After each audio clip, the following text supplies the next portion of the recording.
Okay, well, we'll call this meeting to order. Um, and we will jump right in on the public hearing portion of our work session. So we have a proposed amendment to the 2023 fiscal year budget. Do we have anyone here that would care to weigh in on said amendments? All right. And looks like nobody online either. Okay, I'm not going to introduce you in this section, but I am going to bump you to the top of the list. Oh, hey, we have Craig.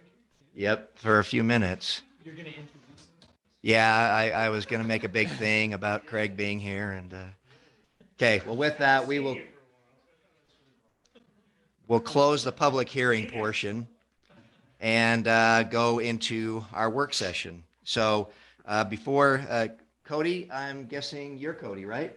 Welcome. Thanks for being here. And I'm actually going to leapfrog our fire chief in front of you just briefly, if you don't mind. Craig has to leave, and so he asked if he could get his portion done first. So we're going to jump all the way down to item 7C. So Craig, the floor is yours. Thanks for your time. So she put it in the packet. I'm going for a FEMA grant that's due on Friday. Is that mic on? Thanks. So I'm going for a FEMA grant that's due on the 10th. It opened like on the 9th, 12th or something last month. So I started working on it and talked to the mayor about it. But I wanted to update the council on what it's about. So just real quick, this is for SCBA's. This is our self-contained breathing apparatus that we use for firefighting. It's used anytime there's an immediate health or death situation. So fires, carbon monoxide, gas leaks, and stuff like that. So just to go back a little bit, back in 2008, we purchased 10 units, 20 bottles, and a compressor. So most of these things will last 15 years because that's the life of the bottle. Well, our packs happened to end up with a recall from the manufacturer. At the time of the recall, I had the option to have them do the recall on the packs and the mask for no charge at all. Or I could pay $1,000 a unit. They would update them to the 2013 NFPA standards, and I would be good to go. Once my bottles expired in 15 years, start buying bottles, push me for 15 years from 2023. So that was the plan. I went to start buying bottles. The company went out of business, and you cannot mix and match bottles. They'll work. Like these were made by Asparian. I could use an MSA pack bottle. It fits emergency use only, and it's stated that in NFPA. So we put ourselves at risk if I use another bottle. FEMA knows this. So this grant that they've opened up, I'm asking for the total price, and these are, the prices will end up coming in less than this because the grants know what all this equipment costs, and they tell us what they'll pay. But for a compressor, I was getting 12 packs, 24 SCBA bottles, and 20 face masks. And that way everybody has their own face mask because they have to be fit for them. And they run into situations where we used to share a face mask. You'd grab a face mask, and if you had a smaller face, you might have gotten a medium mask So anyway, so that's when we went to our own mask for each firefighter. And I'm asking for a new SCBA compressor at the same time because our CO reading just came back this month. In the last year, my CO2 out of my machine has gone up 1.8 times. It's up to 580 parts per million. I can go to 1,000, but if my next year, if I do 1.8 times again this next year, I'm going to be where I have to replace that compressor. So I put that in my grant, and that's what I'm asking for. The 5% match is what I was gonna be spending on bottles. And it's actually less because I was gonna do it for 2 budget years. They're about, the bottles that were on the thing were about $1,000 a piece. The new bottles now for these MSA are $1,200. This would take us another 15 years of the life and the cycle of this equipment. So in my grant, I explained that we had a plan. We had a plan that stayed in our budget, that kept me up to date with equipment, and we would have been good for 15 more years from 2023. And we're faced now with, and when we bought these last bottles, we bought in with Provo, Santaquin, Ocean, Norfolk. I think Laura bought some. Well, Provo just goes and buys new ones. I mean, Yeah. so, the other guys are faced with the same thing. And I don't know what they're all doing. So you're saying that last time you bought them, thinking that you could extend the life by just buying more bottles to replace at this point of time.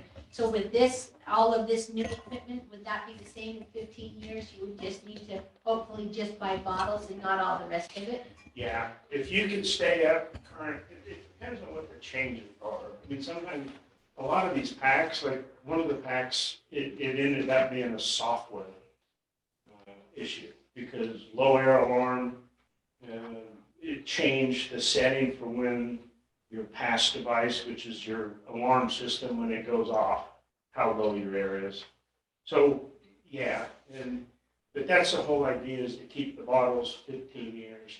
And you can, if your equipment is still within the guidelines, like face mask in your pack, and they're still accepting those units, I could buy another set of bottles for 15 more years. So, and that's typically how it's gone. So just getting back to what you're here for is just to basically inform us that you're going to apply for the grant. Yeah, and what it's for and kind of the background of it, so. And further to our new grant policy. Right, and where the match comes from. Yeah, Yeah. okay, fair enough. Okay, well, appreciate you guys' time. Thanks, Craig. Thank you, Craig. Anybody have any other questions before we Are these the same harness, basically, the same structure It's a though? whole different, we'd be going with MSA, which would be the same as Spanish Oh, and same uses and PASIC. so it'd be easier So for. that will be interchangeable. What does MSA stand for? Yeah. It's something. Yeah, it's, I don't know. Okay. It's MSA, it just, that's your initials for it. Model safety. Hey, there you go. Apparatus. Well, it ought to be if it's not. Google, Thanks. Thank you. All right, thanks, Craig. What is it? MSA safety. All right.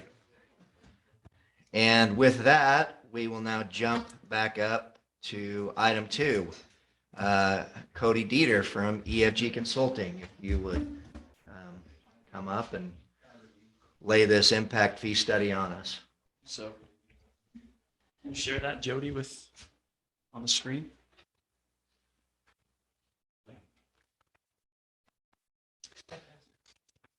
Has to be one of the hills, right? Yeah. We don't own the single road duck flat. No. Well, thank you for letting me be a part of this decision for the city. It's an important part of your funding to have the impact fee analysis updated. So tonight, I want to talk to you about the water and the sewer impact fee. And this is not meant to be a lecture, so please feel free to ask questions as we go through. So if you'll go to the next slide, Jody. So the purpose of the impact fee is for you to analyze the specific impact a future connection will have on your system. How much can you charge for that connection? And the methodology that's used and outlined in the statute is first you measure demand. What do we think is going to happen to your system over the next 6 to 10 years? How much growth? How many new connections do we anticipate coming onto the system? And then we measure your current level of service. What level of service are we currently providing to a standard connection right now? And we need to perpetuate that same level of service into the future. So we estimate that demand and then look at the level of service. And that then helps us understand what the impact will be on your system. So the first, after that second step, we look at how much excess capacity you have in your current system. Do we have excess storage, source, distribution that we can use first? And then we put a dollar amount on that excess capacity. So that'll be absorbed first. And then we look at what new facilities would you need to serve growth beyond that current excess capacity that you have. Then we look at how you're going to fund those projects, because if you use any form of debt, you can include that interest carry cost as part of your impact fee because it's a cost to the system. And ultimately, then that lands in your lap as the impact fee. So we'll go through each of these sections now. Jody, if you go to the next slide. So the demand for water. Currently, you have 491 ERCs, which stands for equivalent residential connections. Equivalent residential Connections, yeah. Right. Yeah, it's a way to say, well, what about a church, or what about a store or a commercial? How do we put that to a standard residential connection? So currently you have approximately 491 ERCs, and by 2030 we estimate you'll have 581. So you're growing approximately 90 over the next 10 years. That's an average annual growth rate of just under 2%. So what happens if that doesn't happen? Which it won't be 1.69%. It'll be higher or lower than that. If something dramatic happens in your city, we'll come back and reanalyze your system. But for now, unless something dramatic happens, more than 10% deviation from this, then you'll be fine. So do we only need to do one of these studies every 10 years then? I would suggest that you look at your impact fee every year to see what projects you've done and haven't done and what growth has occurred. And that could be a quick meeting with staff to see how things went. And then at some point when you see deviation from this plan, then you'd say, hey, let's start looking at let's look at doing another analysis. Someone may annex into the city, or some big development occurs that you didn't anticipate. That would be a good time to relook at. That seems low. Seems low to have 90 in 10 years when we had 20 last year. Didn't we have at least 20? Oh, okay. We didn't have any. Could you explain what happens if you don't review it every year? Yeah, Okay. definitely. If we don't review this every year, we get in the spot where a couple of things can happen. Impact fee laws change. That's certainly one issue that occurs. Second is if we start deviating from the plan and we need new infrastructure, it doesn't get included on here, and then you get behind. And if you don't include it in the impact fee, then someone's still going to pay for it. It's going to be the current users. And so this helps you ensure that new growth is always paying for its own way, which is really important to do. All right, let's go to the next slide. This is the level of service that you're currently providing for water. So for water rights, 0.883 acre feet per connection. And you have some excess capacity there. Source, a little over a gallon per minute per connection, and you have a little excess there. Storage, if you'll scroll up just a little bit, Jody, so I can see that. Can you scroll up just a little bit? Sorry. There you go. 788 gallons per ERC for storage, and there's currently no excess capacity in your system. And then distribution, peak data minimum, you have to have service pressure of 40 PSI to make sure that you're providing the appropriate flow and then nothing's infiltrating into your pipe systems. And if you have any other engineering questions, you know where to turn. That's not to me. Staring at it. Yeah, that's to Ted. There's a smile in the audience. Yes, that's right. Right, so that's your current level of service. So we assume we'll perpetuate that into the future as new demand occurs. All right, Jody, go to the next one, please. Okay, so excess capacity. You currently have 316 ERCs you could serve with water rights. That's just excess water rights that are sitting in your name. And for source, you could serve an additional 411 ERCs. That would mean 411 homes. Yes. Yeah. Or if some commercial entity came in that was 5 ERCs equivalent. Oh, Okay. Yep. that's 80. But we have more Yeah. Or water a than church. water rights, basically. Is that Right, kind of what right. that's saying? That is what that is saying. And we own, as a city, we own those water rights that are excess. You own them. Yes, that's correct. All right, go to the next one. Which was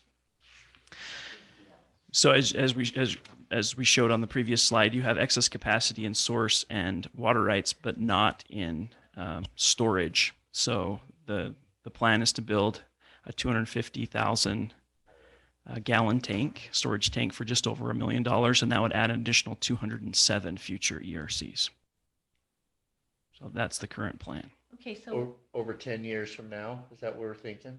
Ted, I don't know when we were planning to build that. So the tank actually is a need right now. So when we set the level of service, that means that's something the city has to maintain.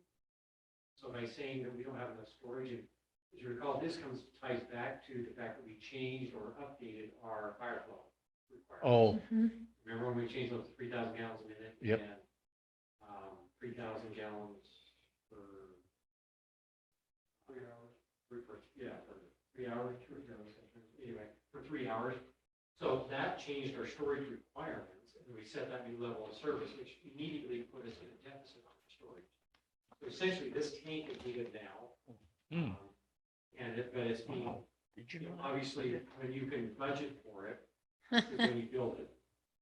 And then this 250,000 gallons is another 200 ERCs, which I think gets us by for another, once this one's built, I think it's by for another 20 years or years. something like that. Then we would probably need another 250,000 gallons in 10 or 15 years. That would then take us through build. We need about 500,000 total, but probably either do it now or split it over. Hmm. I mean, through impact fees, you can only look at a certain period of time. So we can't say you need 500,000 gallons, 50 years down the road, so we're going to. Do it now. So since that's due now, I mean, we have the source for 411. We need a storage for 207. 207 with only maybe 10 to 20 a year is going to take a long time to get, but we need the storage now. So this is upfront cost to us and would be repaid through impact fees that may or may not come. That's correct. That's exactly right. All right. And is any of this, I mean, I guess the storage capacity and tank then, Ted, would be another discussion on if we can afford this or whatever, Corbett's been talking about that other storage tank. Would that comply, or does it have to be all brand new? No, that one, it just has to meet division. Right, It has to just the meet regular standards. standards, so that would possibly work. And this, impact fees, so we look at what the growth rate has been, right? So we look at when we do this analysis. And so the way impact fees work is they don't come in perfectly at that. Every year, because your growth goes like this, or your impact fees go like this. The idea is that your good high build years, you're setting some aside, lower recovery years where you're not. Mhm. But your observation is right that you'll have to secure this with your water rates and pay it with water rates until, From the general public that already lives here, yes. who won't be benefiting from that storage tank. And so I guess that's the Yeah. tricky part, right? Is current And I people should pay say for it. that- I don't know if Future. this is in Cody's- sorry, I don't know if this is No, in you're good. presentation, but Right now, we are about, the existing connections put us in about 10% deficit. So, if I remember right, somewhere around that 10%. Mhm. So, in other words, not all of this, part of this, 10% of it supports. our Current existing users. connections. Therefore should be paid for by the. And code of. Okay. That's true. So those costs are not included in what goes in. Well, and Okay. just because I want to emphasize this, what we're saying is the reason that we're now at a deficit in storage is because we changed the fire flow requirements. Yeah, Per law. So we're Per law. not in danger of being without water. Right. We'll have plenty of water this summer. That's not a problem.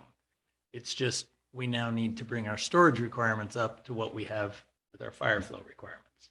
Mhm. We said that, the state calls it your level of service. We set that as our level of service. So they require, for lack of a better term, us to maintain that level of service. So can I just ask, and this might seem like a stupidly obvious question, but impact fees in terms of when we start collecting them as to when we spend them. Is this typical where we would front the costs and then we would reimburse them? Or is that Yes. kind of an anomaly? No, very common. Okay. Yeah, very common. This is a very common situation where, like Ted is saying, we're a little bit behind on storage, so we need to build it now, but we're not going to build 20 more connections. We're not going to build, a 0.05 million gallon tank. We're going to build a 250,000 gallon tank, and that's going to give us excess capacity because it makes more sense to build it in a larger chunk, and then you just are repaid over time. That happens almost in all impact fees. Okay, great. And Cody, I don't want to interrupt you, but Corbett, did you have something No, to? That's what I was gonna ask Cody to explain. So you collect impact fees, and if you haven't pre-spent that money, you have to spend it within 6 years of collecting. And it doesn't make any sense to collect 6 years worth of impact fees and then build 6 years worth of growth tank, or 6 years worth of tank for that growth. So you build 20 years worth of growth, and then you overextend yourself, and then you pay that money back over the next 20 years with impact fees collected over the next 20 years. Track. So Thank you. can I ask Ted a question on this then? So if this storage tank has to come out and water pays for water, so we already have raised our water rates for phase 1. We still have our other phase 2 and maybe 3 or 4 on our water line project. How does that impact us being able to pay for both water line replacement and storage with our Magi and everything else? So that comes down to a little bit of a financial analysis, right? So then we would look at, okay, what's the cost of this, in addition to other expenditures we have. But now, rather than looking just at water rates to repay the debt service, we're including that impact. Because the impact fees can pay for the tank, which we didn't do when we did the water line because it wasn't supporting growth. It was replacing an aging water line for existing residents. So we can only use water rates to pay for the replacement of the water line. The tank, we can use the impact fees. So now when we look at repaying a debt service, we're not looking at just water rates to repay that, we're looking at the impact fees also. So then we got to estimate how much, based on our average growth over the last 10 years, 0.69%, how much income can we expect from impact fees that can go towards paying? And if our growth is limited, though, we may not be able to have that debt paid by those funds until we get a significant amount of growth or a larger development. And that's where you come back and you look at, so we look at what the average growth rate is over 10 years, right? That's where you're looking at. Some years you're going to collect probably more impact fees than that. Some years you're going to have less. And have to balance that because growth doesn't happen Right. in a straight line. You just have to, when you're not needing all the impact fees to repay the debt service, you hold on to that. And then years where you don't have enough covered debt service, then you use your previous years. And Corbett was saying about the 6-year spending, so we just have to be cognitive of making sure that we're using it within the 6 years to pay wherever. And you will, if you're paying your debt service, you're going to use it every year. Okay. So unless you borrow money and build more than 6 years worth of growth in a tank, if you build 20 years worth of growth in a tank, then you don't have to worry about the 6 years because you've overextended yourself and you can use those impact fees to pay back. But also keep in mind that the same thing happens with your water rate. So you set the water rate based on an assumption. Right. You review the financials, and if your water rates, and you always want, and what we did also is we tried to guess high without being too high. But you review your financials, you review your position, you say, okay, this is what we had planned. Are we using more water, therefore collecting more revenue? And can we use that excess revenue to pay off the debt service incurred by building the tank for the residents that are already here because we increased our level of service? Okay. that Can I, makes sense. can I make 2 It goes points both ways. Yeah. real quick? Yeah. One, Makes sense. I want to correct one thing that you said. We did do phase 1 with the water. We also did most of phase 2. So with our existing infrastructure, we did phase 1 and most of phase 2. There's only a small piece of phase 2 that we didn't do. A small portion of phase 2 is all we only did, Homestead, and part of Maple. and Maple. Mhm. And maybe still have all the 1,000, rest. Not even 1,000 feet of Maple. Yeah, so we still have a good portion. They were calling it phase two, 2A A and yeah, and 2B. B. And so A was the smaller of the two. Okay, so the second thing that I wanted to make sure that we talked about was our water rate that we set was not based, and this is going to sound weird at first because it sounded weird to me when we went through it. It was not based upon our need. Right. It was based upon our median income. That's the Magi one. Okay, so because of our median income, in order to get the 0% interest loan, we had to bring our base rate up to a certain level to meet what our median income was within the city.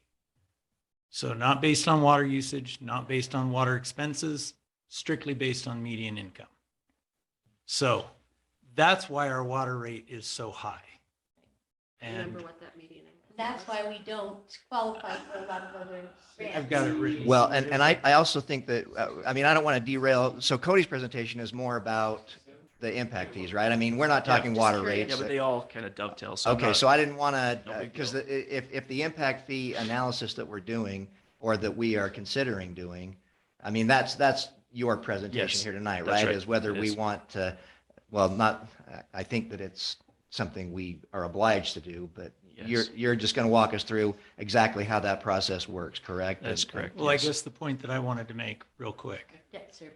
is that we probably have a little bit of fudge room in our water rates that we're currently collecting to pay for the portion that might be the city's existing residents portion of any water tank improvements.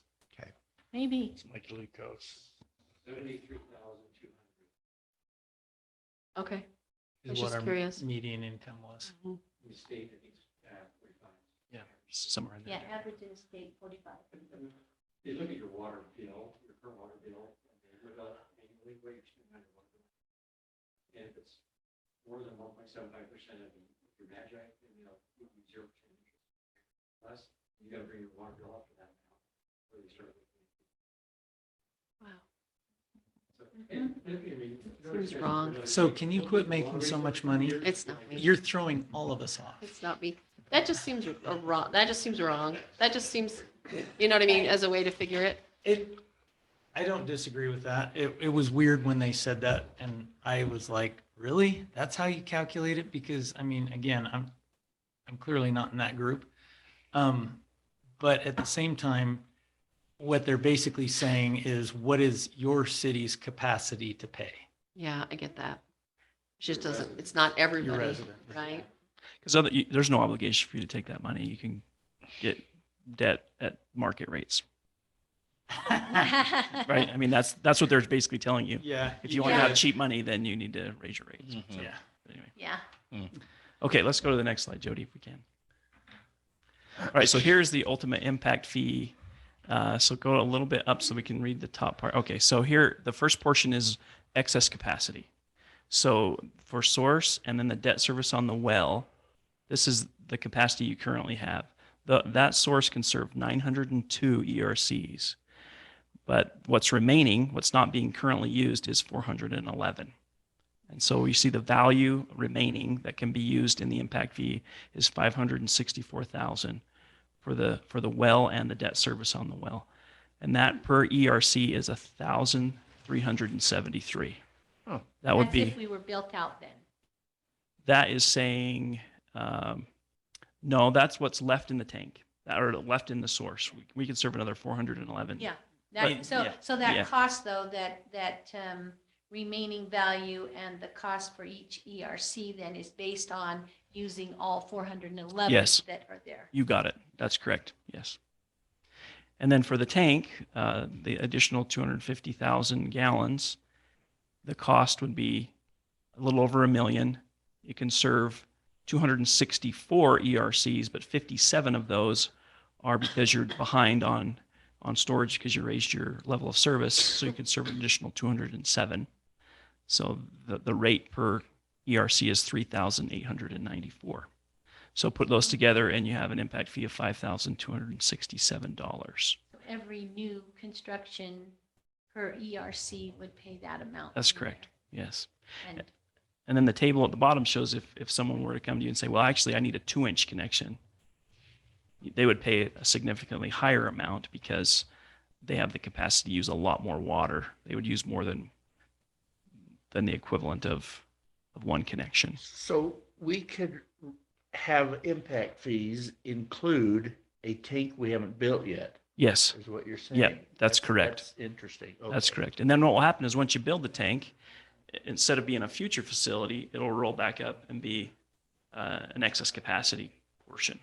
So Okay. it'll float up to the Okay. table at the Yeah. top. Yep.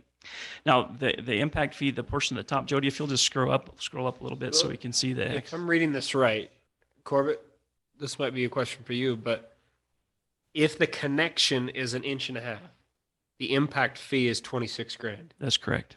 Our connections are required to be 1.5 inches, correct? 1-inch meter. We're at a 1 inch. Our lateral is required to be continuous. Okay. And there's a difference because you're, to maintain pressure at the connection, to maintain pressure at the house, you gotta control friction loss, you gotta control pressure Yeah. drop. Pressure drop is a factor of coefficient of the pipe, the length of the pipe, size of the pipe, velocity of the water, all that plays into it. Fittings, yeah. So we're still a 1-inch meter, but the pipe to the house is 1.5 inches because we've seen that pipe size increase reduces the pressure drop. So for our residents, it's not going to be a $5,000 impact fee. Yeah, It will be it will be. 13. No, I think that we need to update that chart. I didn't understand that. Minimum connection is a 1-inch. Yeah. So we'll update that chart. So the chart is 1 inch. Yep, it'll be at 1 inch. Yep. So That's it right. would be 5,000. It would be at the 5,000. 1 inch? Yes. Okay, Perfect. That's right. Okay, Okay. so it's not 13. It's not the I was 13. gonna say, Yeah, not the 13. You'll update that chart. We'll for update us. that. Absolutely. Mayor, you wanted a 4-inch connection, right? When, Jody, after he Whoa, updates the for your chart, pool. will you resend it to us? Yeah, I'll make sure you get it. Otherwise, we'll come back to this and then we'll be all messed up. Yeah, I'll update that. Ice rink in the winter. Yes. Okay, so if you'll just scroll up a little bit to the chart at the top. We don't pay the Yeah, right impact there, fee. right there. So one thing I do want to point out is excess capacity. So that $1,373, because you've already spent that money, every time someone pays an impact fee, that portion can go back to your water fund and can be spent however you want because you've already paid for that and you're reimbursing yourself. Probably to pay for a tank. Probably pay for the tank. You got it exactly right. Yeah. That's gonna pay for the city's portion of the deficit, anything? Yeah, it can pay. You can use it any way you want to in the water fund. Oh, As long as it's in the water fund. It's in the water fund. Because if you think about it from a conceptual standpoint, the users of the system, we always have to do this. Same with the tank. You have to build it a little bit bigger than you need. And so your water rates are a little bit higher than they otherwise would be if you could be in this perfect utopian world and build everything just as you need it, which you can't do. So now you're getting reimbursed from these future connections who come in and they're repaying the users. So that the water rate in the future is slightly depressed because of reimbursement from impact fees. But the $38.94 will have to go into a segregated account in your water fund to only be used for the purpose of paying for that tank. Whether it's paid in cash or whether you go out and acquire some type of lending, it can only be used for that purpose. And it does have to be encumbered or paid within 6 years of when you pay the impact fee. That's why we call this a 6 to 10 year window, because someone maybe pays in year 5, we have 6 years to spend that money. So that's the statutory limit of 6 to 10 years. Some people are like, why do you say 6 to 10? Isn't either 6 or 10? Well, it's 6 years from when you pay the impact fee. That money has to be spent on a qualified project. Yep. And then someone has 1 year to protest. If someone were to pay, they'd have 1 year to come to you and say, hey, we think you actually did the impact fee analysis incorrectly, or you did something out of line, and we're going to protest that. After that year is over, then So then how do we know if we've been paying it accurately or on time or any of that? That's just based on what we're doing with water, Corbett, and the budget that you present to us, and it just showcases that we're paying back either the debt service or something else that qualifies. You did the same thing when you drilled the well. You Okay, spent $750,000 or Mhm. whatever it was. to Yeah. do well. So you overextended yourself, and now you're trying to catch up. So all the impact fees that you paid since you encumbered that have gone to that. are going to pay the bond or Okay. the loan payment until you pay it off. And that would be You the do same thing. You build a new tank, you overextend yourself or you borrow the money, and then you use the impact fees to pay off. So when somebody pays an impact fee, you spend it, just like Right that. You there. don't have to worry about the 6-year window. Because That's- you've already spent that Yeah. money, and now you're just using that money as it comes in to make the bond. Okay, that's what I assumed, but I wanted to just clarify.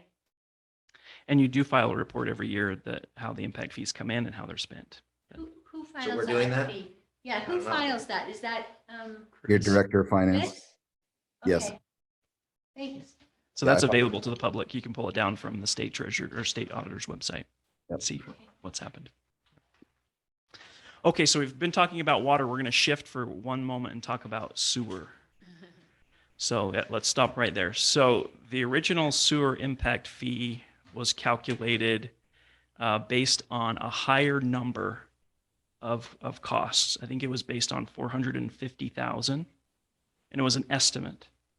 And it was spread over, I believe, 38 connections. So the impact fee was like 11,000. Yeah. We just need to make sure that we're talking the impact fee Woodland Hill, because there's Yes, two impact you're right. fees. One that goes to Payson, You got it. that goes to Payson. Thanks, because Corbett. Payson incurred the expense already. And there's one that goes to Woodland Hills, for the expense of Woodland Hills incurred already. Yeah, thanks for that clarification, Corbett. That's absolutely right. So this is only the Woodland Hills portion, and it's only related to that very limited geographic area that this system was put in by the city itself and not by developers. So the reason that this impact fee is now lower than what you have been charging historically is the costs have been updated from 450 to 249. These are actual costs. And the total connections that you can serve is what you need to divide. It has to be the number you divide by is 90. That's the number of connections you could ever serve with that portion of the system. So that changes your impact fee from 11 to 27.72. That's a pretty big, significant change. Yes. Yes. So we only have 13 lots that are connected, then would we, we anticipated 90, do we anticipate anyone else? Because when we don't require them to join at this point. I think it's an optional thing. So if we never get 90 people and then now we're lowering our cost, can we pay that debt? Chris? It's already paid for. Okay. We're just paying ourselves back. So can we pay ourselves back is, I guess, the better question. If 90 connections don't ever come on, you will not pay yourself. We just kind of ate that cost for. Yeah. the neighborhood. Yeah. So we would probably want to look at legislation that, says at some point homes need to connect. And maybe that's at transaction, maybe that's at point of sell or something. But we also have something to to be able think get it about. up here, right? It's already It's in already place. here. That's what we Right. paid for. There is a state rule that says that they're within, say, it's 300 feet. Yeah, 300. for public. Yeah, so maybe we just need Yeah, to put that. I'm in. talking about current homes that are already there, right? If there's a sales That transaction. applies. Okay, The state law says if you're within 300 feet, you have to connect with the sewer. Within what time frame though? 1 year. Oh, we're way off that. yeah, Whoops. so Huh. we should look into making sure that's part of our, But that's what Ben's talking about. So how do you implement that legislation? You say, okay, state law says this, we're non-compliant because we've not made anybody connect. We've left it up to choice. Do we make you connect when you sell the house? Or do you bite the bullet, take it on the chin and say, no, state law says 1 year, everybody's got 1 year to connect. Wow. And that's why Oh, you so run we for can have- office and not we me. can have either choice. 1 year to I connect won't run it based again. on state law or You at wanna get real- point of sale. Yeah, let's do I'll it let next year. Janet deliver that message. Let's do I it mean, I next just won't run year. again. If you want me to deliver it, I'll take it for the team. I just Well, won't I run think again. it's about messaging. It just got $9,000 cheaper. So I think that, Yeah, $9,000 cheaper. Yeah, exactly. That's a good point. Throw me to the wolves. I'm okay. But it is an interesting thing because we don't want to say that all of our former residents who never, ever had the opportunity to even connect paid for this 3 million, 2.5, whatever, $250,000, and nobody's using it. And it's just, okay, no one reimbursed us. Well, it's important for us to remember too, this is the impact fee. It's not a, It's in another, like, Corbett, 30 grand, 20 grand? Depends. Look at my house. Yeah, it depends on where they're at, who you talk to, I mean, are you actually install a pump? I can guarantee no residents knew about that. of course. Thankfully, Brian, your home's not even close. Uphill. Correct. wait, but what So, was the distance you said? 300 feet? Oh, it is 300 feet? No, Well, Oh. Brian's like 2 miles away. You know, I was just wondering, maybe you don't fall within that, 234. Yeah, there's no sewer line in your road though. So you're good. I know, I'm safe too. I'm just talking about if we're going to be,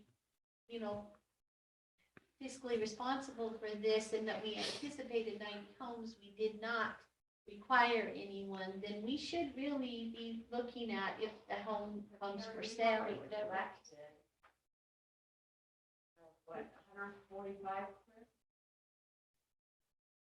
So maybe half of it, or a little more than half, that we have collected? So construction in Summit Creek don't count toward this. About do they? well, there's 13 connections. at They about did their 11,000 own, each. right? This is just the city sewer that they put in down low. Oh, has nothing to do with Summit Creek. No, Okay. and Huh. just servicing those 13 homes right now. But So Cody. Does it service your home? Well, take into for consideration the revenue that's- 2,700 plus, we got an estimate, it was about 11. No, that's the total cost. We're already plumbed for it though. That's the, I mean, it's mostly excavation and Right. tapping in, but, it's still not a cheap prospect, but it is cheaper now. Yeah. Oh, It's a windfall. It's Well, it's just an interesting concept of, okay, how do we, Well, I think we probably need to not discuss or figure out a solution now, but No. we need to be thinking about that. right, Yeah. Is how do we get these homes yeah. connected? And I personally would struggle saying, You you've got a year, yeah. good luck, Um, right? Yeah, Now that's you've not- got, I could say a dirty word, an HOA. well, yes. That's who would have. Or to we be just- a body. Or we just say, hey, at point of sell, at point of transaction, this is what happens. So now it will make it harder to sell homes now that you have an additional, probably closer to 15 now, Yeah. thousand to put that sewer line in if you're plumbed. Yeah, I mean, that's the thing. If is- you're not plumbed, it's bad. Like my septic runs out the back. So if my sewer line's out front, I've got to disconnect the septic and then go around the house and down, or pull drywall and have it replumbed so it now gravity feeds back, or I got to put a sump in. So You it gotta could build your easily house. turn into $30,000 to $40,000 like that install costs. So that's why we have residents that couldn't eat that. I think most of them couldn't eat an instant $40,000 to $50,000 bill in a Everything year. Summit Creek, or everything in Thousand Oaks, part of the HOA required them to facilitate disconnection in the future. So Perfect. Okay. everything in Thousand Oaks should. be That helps. in that. That's where we are. That doesn't mean, Okay. that doesn't mean that it will gravity. So you may still end up with a pump, but as far as going in and tearing stuff up, the requirements required them to be able to facilitate the change. Perfect. Some of them did it inside the house. Some of them did it outside the house. I mean, Right. So Corbett, out of those remaining of the 90 that are left, lots that could have 77. connected, how many have not been built on? So we could, but it's a large amount. Well. Because that 77 includes everybody on Loafer Drive, West Loafer, everybody in Thousand Oaks that could connect, that would benefit from this line. So, I mean, we've only had 13 new houses built since the line was installed, except for Gloria Siemens and Jack Snow. Did Jack connect? There's only been a few existing houses that connected to that line Mhm. that were already built when the line was installed. Okay, Everything else of the 13 are the new houses that have been built since the line was. so you're showing us the picture of red and yellow. Red, With yellow, Todd. and blue. So- And look, this is Northview Circle and Uh-huh. Maple Ravine. Go down towards Cedar Creek Drive. These are all the homes going up, over, and there are some on Eagle Nest as well. So which ones could So- connect? Which color? All of them? All the ones in blue would connect. Any of the existing ones, I think there was 38 existing. Some of these lots still have been combined. We've collected roughly 149, so we've got another 100,000 to collect. So the new homes that would go into this area, then we could impose this and mandate that they connect, not a choice, That's a given. right? But we That's- haven't. With any new homes, you have to connect to the Yeah, sewer. but any new homes, you have to connect if you're in this area. Okay, You have no choice. The other, like Ted said, you can require them to connect at the city okay, if they're so far away. You can also require them to connect at the point of sale if they have a dry line or they can easily connect. There's different things that you would. Brian also mentioned if you have a failure on your septic system, you can make that part of the requirement. If you have a failure on your septic system, you have to connect. I personally don't think that's going to be an issue because in order to do that, you got to go through the health department. And the rules have changed. Every septic system that's existing in town, the rules have changed since that system was installed. And it gets harder and harder every year to install a septic system. right. So the county's first question is, can you connect to public sewer? And if you can, they won't even consider a septic permit. Right. So you don't have a choice that way either. Another variable we need to be just cognizant of is we've got maintenance fees associated with our lines that currently Payson is taking care of, though it is costing those connected a pretty penny. And have we discussed that further with them, Corbett? So Corbett's been working on a few different options there on how we can get the lines because we have to clean them and scope them. And so we've been looking at sound technology that basically will send pulses through the lines, which will help us know their speed and velocity from one end to another to know if there's any blockages and things. So that it's drastically cheaper than running a camera down all the lines. But those are costs that potentially will be coming down on us as a city because Payson is trying really hard to offload maintenance onto us. And so from that standpoint, we need to work decently hard at getting as many connections on to offload that cost, or those that are currently on rates will just have to be ratcheted up even higher to cover that service and demand. Yeah. For another council meeting. Indeed. But we better, I mean, we Something to should think put it on about. that radar that we take care of it sooner than later, I think. Because we're getting into building season.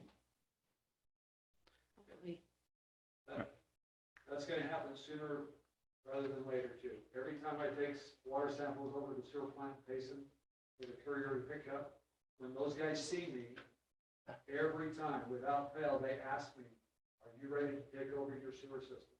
Huh. Okay, I mean, we're kind of off the radar because they're so swamped in trying to comply with the requirements for their new sewer plant out there. And so they're too busy to deal with us right now, but as soon as they get a chance, Guaranteed, it's gonna come to the front. Would that make a difference on our impact fees if we were in charge of them? Nope. No, that's a It's all- maintenance it's fee. all O&M. So I think what I hear you saying, Corbett, is that, and also Ben, is what we need to do is somehow, we need to encourage as many homes to connect as possible so we can spread out those fees. So not just a few residents are paying. Yeah. Well, it also will decrease our burden for when the day that Salem tests their water and finds urine in it. And then we have to push sewer through the entire city because it'll be mandated and all of our houses will have to be turned over to sewer. And that, we tested that, what, Corbett? What was that? We ran numbers years ago on what it would cost. Is that 10 mil then? 15 million. We're probably closer to 30 now. So the more homes we can get off of septic pushes that date out further as well. Well, it's not just the money, it's the right of ways that we'd have to get on people's land, to be able to bring all the pipe up. But It's you're bad. right. Yeah, that's the story. It's gonna be Put ugly. rock line ditches. It never comes, it's gonna be ugly. So then if we had to update our whole entire city to sewer, that would be a time to reevaluate then? Because that Absolutely. impact would be Yeah. significant and Yes. it wouldn't be the 27. Yeah, you'd need to update your water rate or your sewer rates and your impact fees. Yes, that would be Okay. a definite trigger. Connect now, Mayor. Yeah, that's right. Neck now. Yeah, you get a chance to do it. No kidding. Well, this is positive. news. Sorry, I'm a little the bearer leery of bad the news base of today. Maintenance fees that, All right, there's just Okay. one more slide here, I think. So Jody, if you go down, let's talk about next steps. Yeah, all right, next steps. So if you're good with this information, other than the one small change to the table on water impact fees, what needs to happen is you need to set a public hearing and provide notice like you usually do. And we need to make and then I will take this information and put it into a document called an impact fee facility plan and an impact fee analysis. And that has to be available for 2 weeks before the meeting at the city offices, on the city website, on the public notice website. And do you have a public library in your Nope. city? Okay, then, Yeah, it's the There's a city nook center. around the corner. and then we'll put it in the nook. Yeah. It's a weird requirement. You have to put it in a public library if you have one in your jurisdiction. So it'll need to be there within that 14 days When's the while last you're time noticing. Someone went in there. Yeah. I mean, I usually go to the library, look for impact fees. I don't know about you guys. But. Then you'll hold the public hearing, and then after that public hearing, you can consider an ordinance to adopt the impact fee. That could be at that meeting. It could be at a separate meeting. That's up to you guys. And then the new impact fee will be in place 90 days after the effective date of the ordinance. So if you adopted it today, it would be 90 days until it goes into effect. And the reason for that is so that if someone's in the middle of the process, that they have some time to, not be surprised. Yeah. Is it appropriate for us then to do, if we are adopting this ordinance adoption, to maybe consider some of the stuff we were just talking about in updating any of our other connection requirements at the same time? Just make it a whole sewer meeting, I guess. yeah, well, That'd be a so crap. selling it. That'd be a crap So meeting, yeah, right. that switch from one impact fee to a new one happens overnight? Like one day it's this, the next day it's this, or do you graduate those in the middle of building? I suppose it's up to you. Oh, But from a statutory standpoint, you can't charge the new impact fee Until until 90 days. Now, if it's going down, obviously you could well, charge it. I'm worried anytime you about want, those but- that are in the middle of, They've already had to they've pay either it. almost deciding to buy the lot or they're starting to build or. Yeah, that's to an me, issue. It'd be a crazy. Just keep in mind, yeah, your impact fees, water impact fees and your sewer impact fees are going down.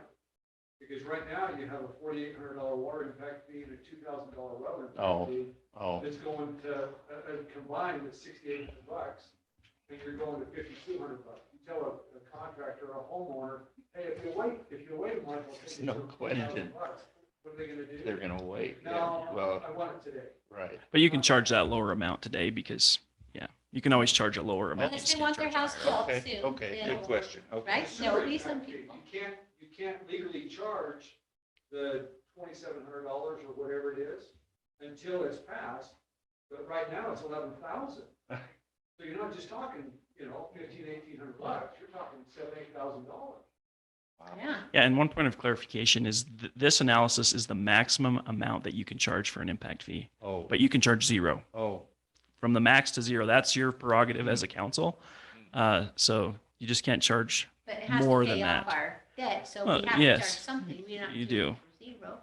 It's true, but it is your prerogative. So what the reason I say that is if you want to immediately say, we're taking our current impact fee, which is 11,000 for sewer and 68 for water, and we're going to adopt today a change in that, you can do that because Oh, on your be less existing, than. yeah, it can be less than your current impact fee.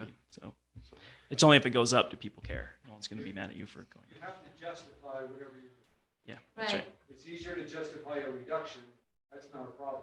But if you're gonna try to justify the Yeah. increase, you better have the documentation. to support it. So Mayor, if we set this public hearing for our next meeting and did all of it at the same time, we should be able to get in our 90 days before construction period starts so that we're not adversely 90 affecting days doesn't- any if new we're lowering construction. that Yeah, 90 days doesn't matter. Yeah, you Okay. can do it Only if immediately. you're raising it does that 90 days. Oh, okay.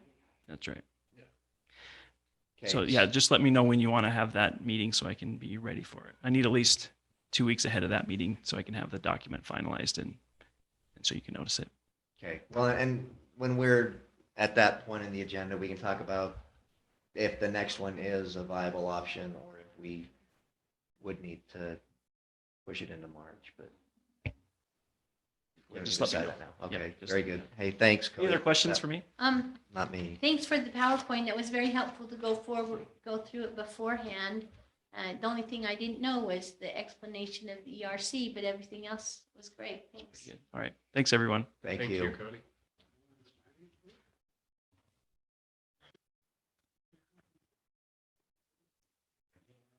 Okay, item 3, a discussion regarding the snowplow and the public works truck leases. This, I think, Corbett, you may want to inform this some, but I'm just going to basically give an overview. We've tried to solicit bids from a few other, so our current leases are with, they're Rush. yeah, they're with Rush for International branded trucks, and so we looked at the possibility of Fords or Chevys as an option, and it doesn't seem like there are any other options. So we actually, this wasn't a commitment other than just they are down to 3 trucks, and so Chris called them today and just said, look, we've got to run this through our processes, but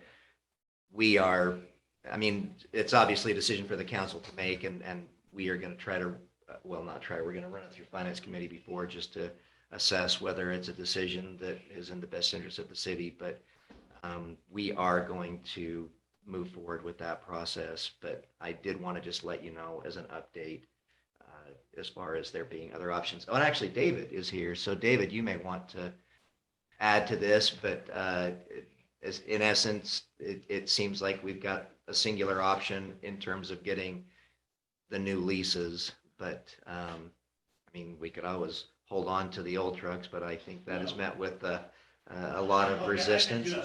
Okay, well, I knew I'd get him out of his seat somehow. Okay, I have to say so. All right, please, don't keep the trucks. Unless, the green button, is that on? Okay, don't keep the trucks unless you plan on just buying them and then selling them for more than we would buy them for, just so you know. Trucks without the spreader of the exact same year are going for $15,000 more than what our buyout for each one is. Just an option, or 15,000 more. So the context there, sorry, I don't want to take more time than I need to, is you could literally put them on the site to sell them prior to actually having to turn them back in. If they don't sell them, just turn them in because Rush will go ahead and sell them. Well, value is, or at least what our value would be. Since I drive the truck, just like you're driving your own cars, you know when something's going, right? You give it to your kid and they give it back to you, everything breaks because they weren't paying attention to it. Those trucks are starting to have little nuanced problems. Guaranteed they will start to break down. Absolutely guaranteed. Our roads, as much as they're pristine, they're not. You ever want to do a ride along with me and feel the true impact of our road situation? I'm happy to take you. We need at least 2 trucks that are always operational, almost like a 911 call. You get in, open the door, turn it on, go out and plow and salt. We do have 2 older trucks that takes maintenance. They're on the road about half the time. Just the nature of the beast. We certainly can't afford 4 trucks. 4 trucks is optimal. At the same time, 2 are the bare minimum for what I would say is just by doing it for all these years. That's just my opinion. And yeah, Do we have enough drivers for 4? we do, yeah. Okay. We don't have enough trucks for 4 though. I get I that. mean, like, I don't think we could even get 4 if we wanted. I think maybe 3, but I think. No, I 2. just think that the way that it currently is today, you keep putting some money in, at some point just stop, right? But you put money into the older trucks to keep them operational to a degree. And you hope that they're operational during the really challenging times. You already know the stats. We've had 33 storms, 52 days of plowing, 128 inches. And if any of you have shoveled or plowed that or snow blowed that, you know that it's almost impossible to snow blow it because it's heavier than heck. It's at least double the water content. It's great water here. Keep your prayers up. Did we get our salt? We did. And just so you know, this year, because of the temperatures, it has been super slick. And if you think it's slick by just driving your cars, come driving a plow that is the first one up a road, even though you think the plow is, of course, having a great time. No, it's not quite like that. Dave, you had a question? No, I answered that, but I did want to just say thank you for those who have been sending the messages out, about the conditions and so forth. Yeah, that's not me. I know, but it has, those little things, while we would like to think that everyone is mountain savvy, we've still got new residents who aren't yet mountain savvy, and so those messages I think are helpful. And just a little side note, no plow driver does it guaranteed for the money. If I were to tell you what I don't make because I paid taxes for every dime of it, then you're welcome to extrapolate. Okay? We do it simply so that we can all of you and all of our friends and relatives and people that visit Woodland Hills can get to and from this place safely. That's the only reason. Otherwise, let's say go ahead and spend $250,000 and outsource it. That's what it would be. Anyway, that's all I got to say. Sorry, you sparked that comment with keep the trucks. Well, Well- like I said, I'm gonna get you on your feet. You're looking a little We sluggish back appreciate there, so. you. And managing all Dave, you've, I hope you've conveyed to the rest of the snowplow team how much we appreciate them. No, I tell them that, especially Ben here, it's like, you guys are just slackers. No, what I try to do, what I should really do is put more snow in your driveway. But no, for all you council people, I don't care. I'm kidding, okay? I don't. know who my snowplow driver is. But I so. do love that corner, and the place in the city that I dislike the most, I'm just gonna go on record, is going up just past, or that road that, as you're going from Sky Lake to East Spring, it's that little section up by Marcy Adams. That is Sky Lake. absolutely sliding backwards, sideways, Oh, almost every time is enjoyable, isn't it, Ben? You just clench and You just do, you just oh. pray and And you the hope that somehow you Browns- don't end up in the. in The Browns woods and the stuff. Adams have to do it every Okay. time. so- Anyway, thank you for your on the support. break. And if you need any more data about trucks or plows or any of that kind of stuff, happy to help you with that data. So, thank you for your support of the plows and the drivers and stuff like that. We do Sure, appreciate there's a delay. I There's do a, have one more question for you. So I hear you saying the trucks we currently have probably need to go one way or another. Were they the right size trucks? Absolutely. Oh. So you need a big truck. Okay, I'll say it this way. For the majority of the work that we do, perfect size. The blades, everything, perfect. The only thing we need a little bit more light, but. Oh, I'm working on that. Don't you So worry. thank you so I'm much. working Thank you on so that. much. And by the way, if a tree falls in the forest, does it actually fall? just put it this way, at 3 in the morning, I don't know if my light's on or not. Guess what? Okay, anyway. All I do is show your picture Yeah, to show every picture. legislator. And by the way, They're like, that is an absolute picture. I figured I'd take it because it gives some perspective. But outside of that, the big truck is really important for the main 3 thoroughfares, if you will, when it's operational, and to widen. No truck or plow can widen our streets unless it's that big truck. The service truck is useful in the cul-de-sacs because of the of the turns, okay? But for what we have, yes. Right now, we're kind of at an optimal thing if all the trucks are working because of very specifics. But if we had to, could we do everything with the 2 mid-sized trucks that we have, the new ones? Yes, it would just be a little bit more, take longer and potential more damage to the spreaders and stuff of those mid-sized trucks in cul-de-sacs. You'd have to back up into a. It's rough. Yeah, I mean, I've this, watched. this year, my driveway is terrible. I mean, it's been a year. It has. Grateful for it, but Grateful for it, absolutely. And oh, by the way, we still have about 40% of the time storms left at least.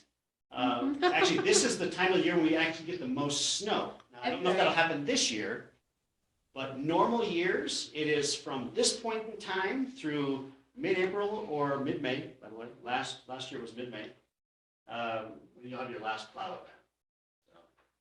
I've ordered a lot more, so we're gonna. I have We've a loved it. fence and mini Aussies, and my dogs literally sit on top of the snow and their heads hang over the top of the fence. And so like when delivery drivers or anyone comes, they get kind of a little scared. 'Cause my dogs just sit there. They haven't tried to jump over yet. But. we had to jump over and it didn't end well. And the perfect conditions for the slickest that I've ever seen at Woodland Hills was Sunday Yeah. for about 30 to 45 minutes. Yeah. Literally, we're parked. Glass. We're literally stopped on a flat road, sliding to the side of the road. Yeah. What? Yeah, literally, Just the car was stopped, It was shined up. and it was the little tiny, right at the very bottom of the hill, just on Oak, whatever that's called. I was passed out cold. Yeah, and it was just, and there you go. Well, I hope your arm heals. I was out cold. But anyway, there you go. That was the slickest, and that was the challenge. it but was I bad. think it worked. Was okay. it? Just the. Anyway, thanks. the type- Thanks, David. And I miss again, you, can't David. say thanks enough. You guys are exceptional. And if for whatever reason snowplows don't get in the bill that I've been pressing for this year, we're gonna run one for next year Okay, for perfect. sure. And by the So, way, I do plow like this, but I don't wear sandals. He sprays the truck off like that too. Oh, gee.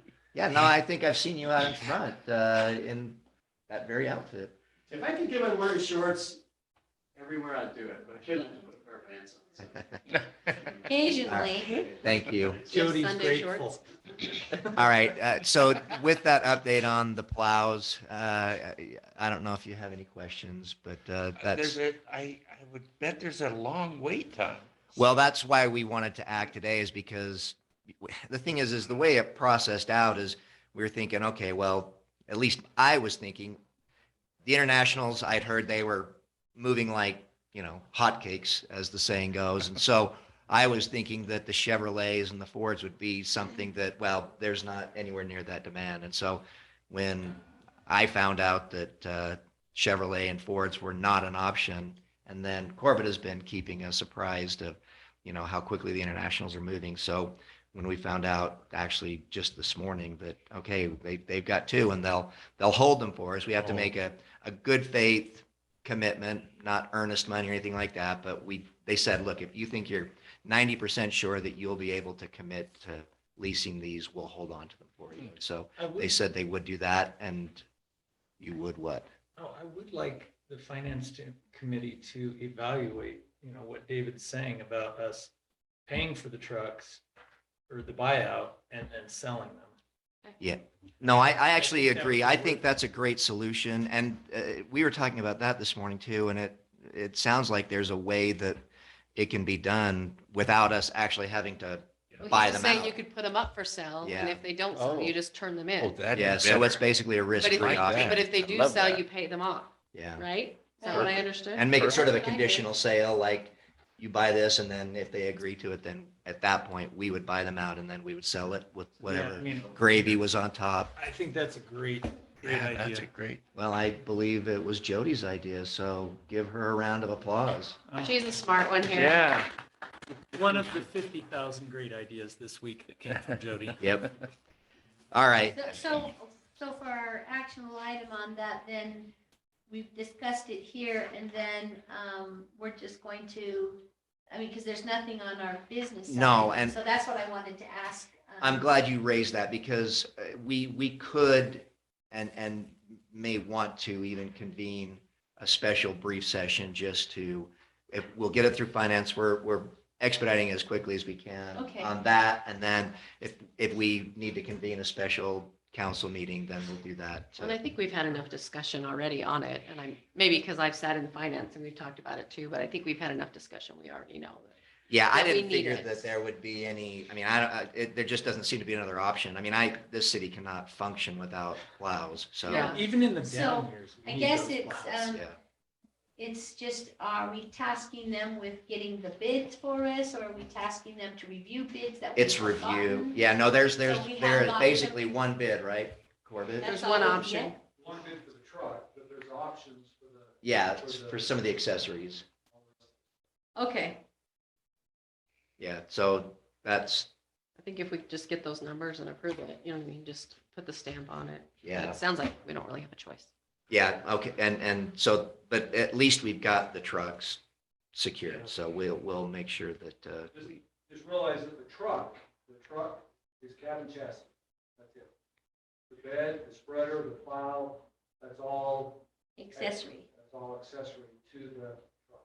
right. And there's not the scarcity in those, is my understanding. And you So won't keep our. the trucks old is where there's real. You replace limits them on new? what we can get. There is a bid for that. Oh. Probably two bids. So we added that stuff to the other trucks, so could we take those things off and use them on the new trucks? They're probably instead of getting the old worn out. trucks? Yeah. Or we need new all. I know there are some very They're strong getting worn opinions down. about We're that. seeing a no, Let's put it this way, I wanna get in a truck, turn on the thing and drive, and it works. and I don't wanna have the anxiety and all Okay. the stress of people sliding into banks and stuff as they're passing this city center while we're. You mean the anxiety of sliding sideways isn't enough? You want more? Yeah. And But- that's just my opinion, and I'm only one person. Yeah, and there are other viewpoints. I know Corbett recommends that we use our spreaders. And so, you know, there's definitely some discussion that can be had on that front. I mean, Well, I like the spreader, you know, for someone who lives on a steep hill, I appreciate that. I do too. Yeah. One up, yeah, never mind. I think the trucks, that was an enjoyable knot, corner. Corner. Cause I slid all the way to the bottom with Yep. water pumps blowing up and stuff, yeah, never mind. Hydrants, and now that there's a home off that edge, and, yeah. I appreciate those We're being spreaders. hauled out by a record. all right. Any more discussion on that? Okay, we'll move on then. Okay, item 4, review proposed amendments to the 2023 fiscal year budget. Chris? Yes, Jody, can you let me share the screen and throw some information up?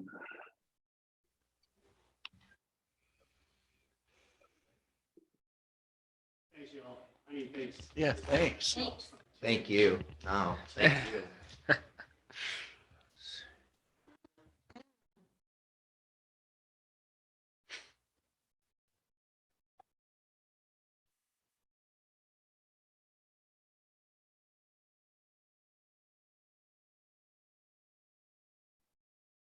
Thank you.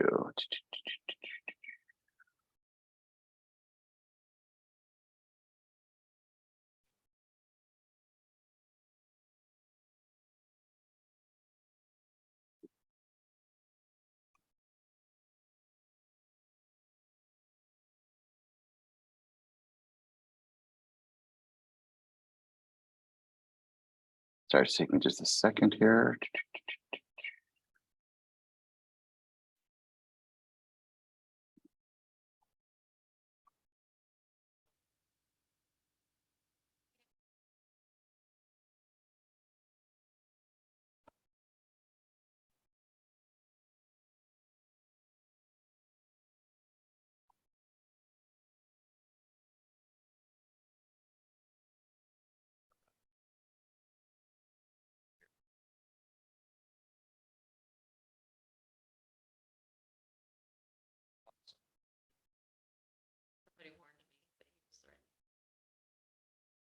He's rebooting. I'm gonna run. I'll be back. Okay.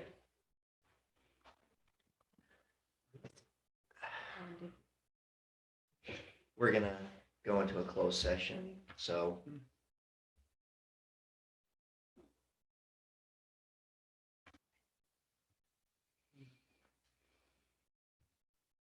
That was actually not one that I was gonna talk about, but now we'll need to. What are we waiting on right now? Ben, going to the bathroom.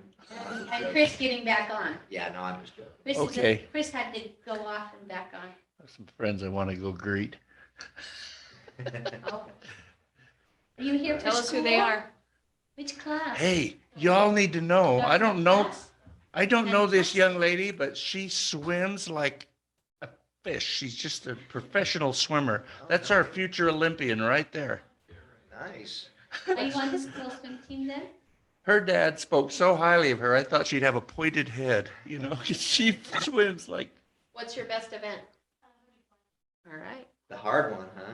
that's a hard one. Yeah, that's. That's I great. can't think I wait could to do- watch you. I'm just so Can't crazy. So now we're into the big part of the meeting that is the budget. So The best part. the Yeah. best part of the The meeting. most boring part. Yeah, thank you.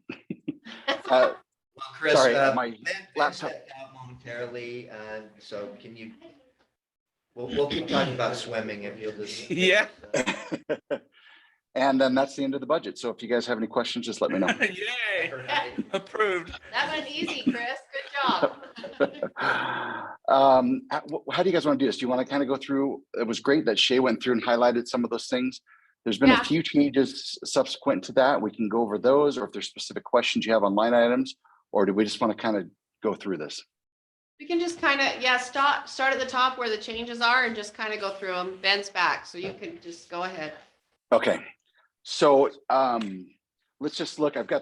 We've got three columns here. We've got the original budget that was approved last year. Then we've had one budget revision, and then the third column now is the budget that we're looking at today, making the changes to. So we'll just kind of roll down these. Property taxes, it looks like we're going to be pretty close to the $857,000. Unpaid property taxes from prior years, kind of just a guess, but if we keep getting the money in that we've already collected, we'll be close to the 55,000 again. Motor vehicle tax is looking the same. The biggest change on this one's going to come by way of the sales and use tax. The sales tax, as you know, listening to legislation, all revenues are up in the state of Utah this year, which includes us as far as sales tax, our shared portion. So I'm proposing we raise that to 260,000. As of December 31st, we've already collected nearly, well, actually, this is as of, we've collected nearly 160,000 going, and we still haven't got the money for December, the Christmas and holiday sales. Telecommunications tax, transportation tax. This was voted on a few years ago. This is a shared portion of a road tax that we get. This deals with some of the lines that were put in on University Avenue with the buses. So, but that's a shared portion that we get. It's just kind of free money that the county is giving us. Our franchise tax, electric and gas, this actually could go up a little bit more than the 75,000. Can somebody tell me when the 40% raise is going to go into effect with SESD? Yeah, it went into effect Yeah. as of the Yeah. vote, and so it'll be reflected on these next bills. Okay. I would suspect we'll just keep watching this one, and this franchise tax will probably creep up a little bit more also. And then our telecommunications tax, proposing to take that down just a little bit, just to be more in line with what we're collecting this year. That is from cell phones and anybody that sells a landline phone. Cell phones that are registered in the city, and then landline phones. Business license, not looking to take those down. Building permits, looking to take that up just a little bit. Not sure how much. Corbett, Jody, do you guys have any in the works right now that you know of?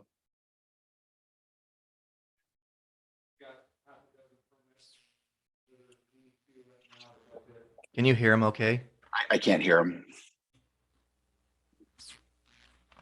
You know the drill. Corbett says we're slowing down. We've got a Yes. half a dozen or so in queue right now.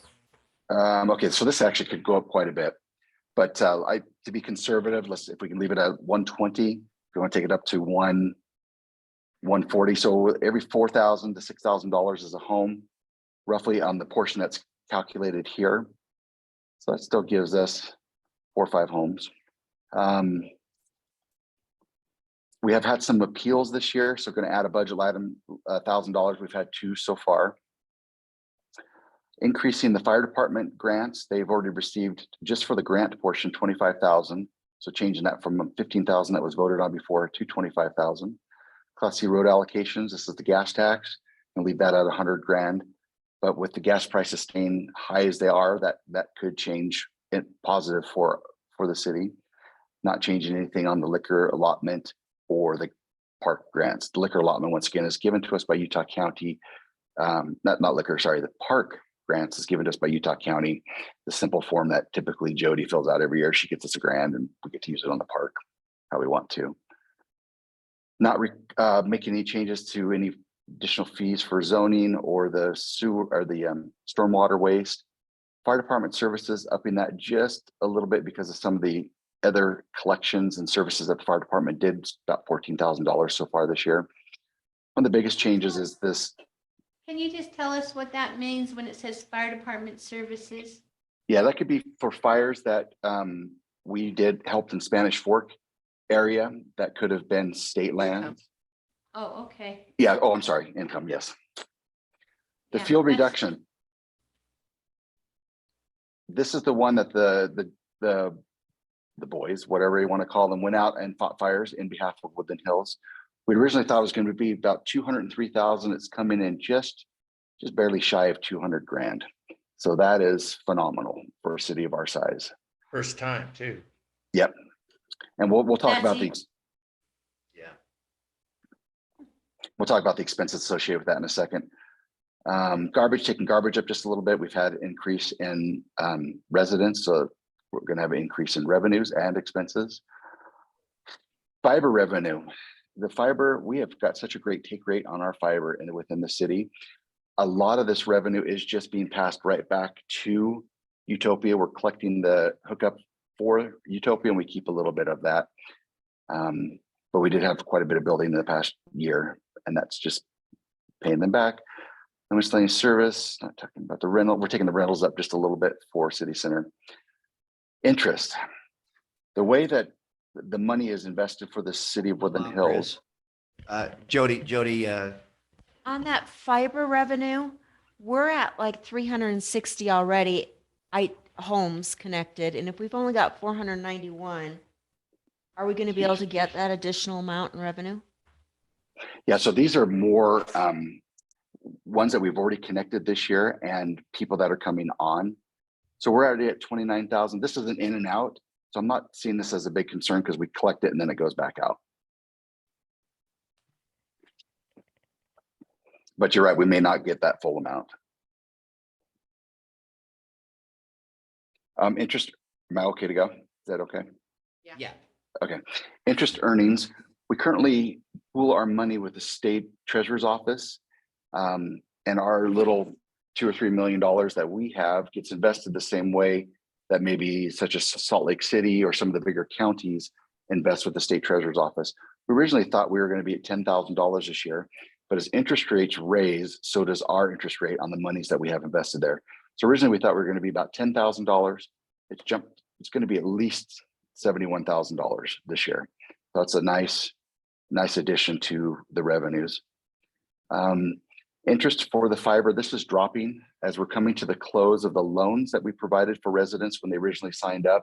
This is the interest that we've been making on the loans that we did. This, I would suspect this will go away here in the next 6 to 12 months completely. Okay, capital proceeds of sale for capital assets.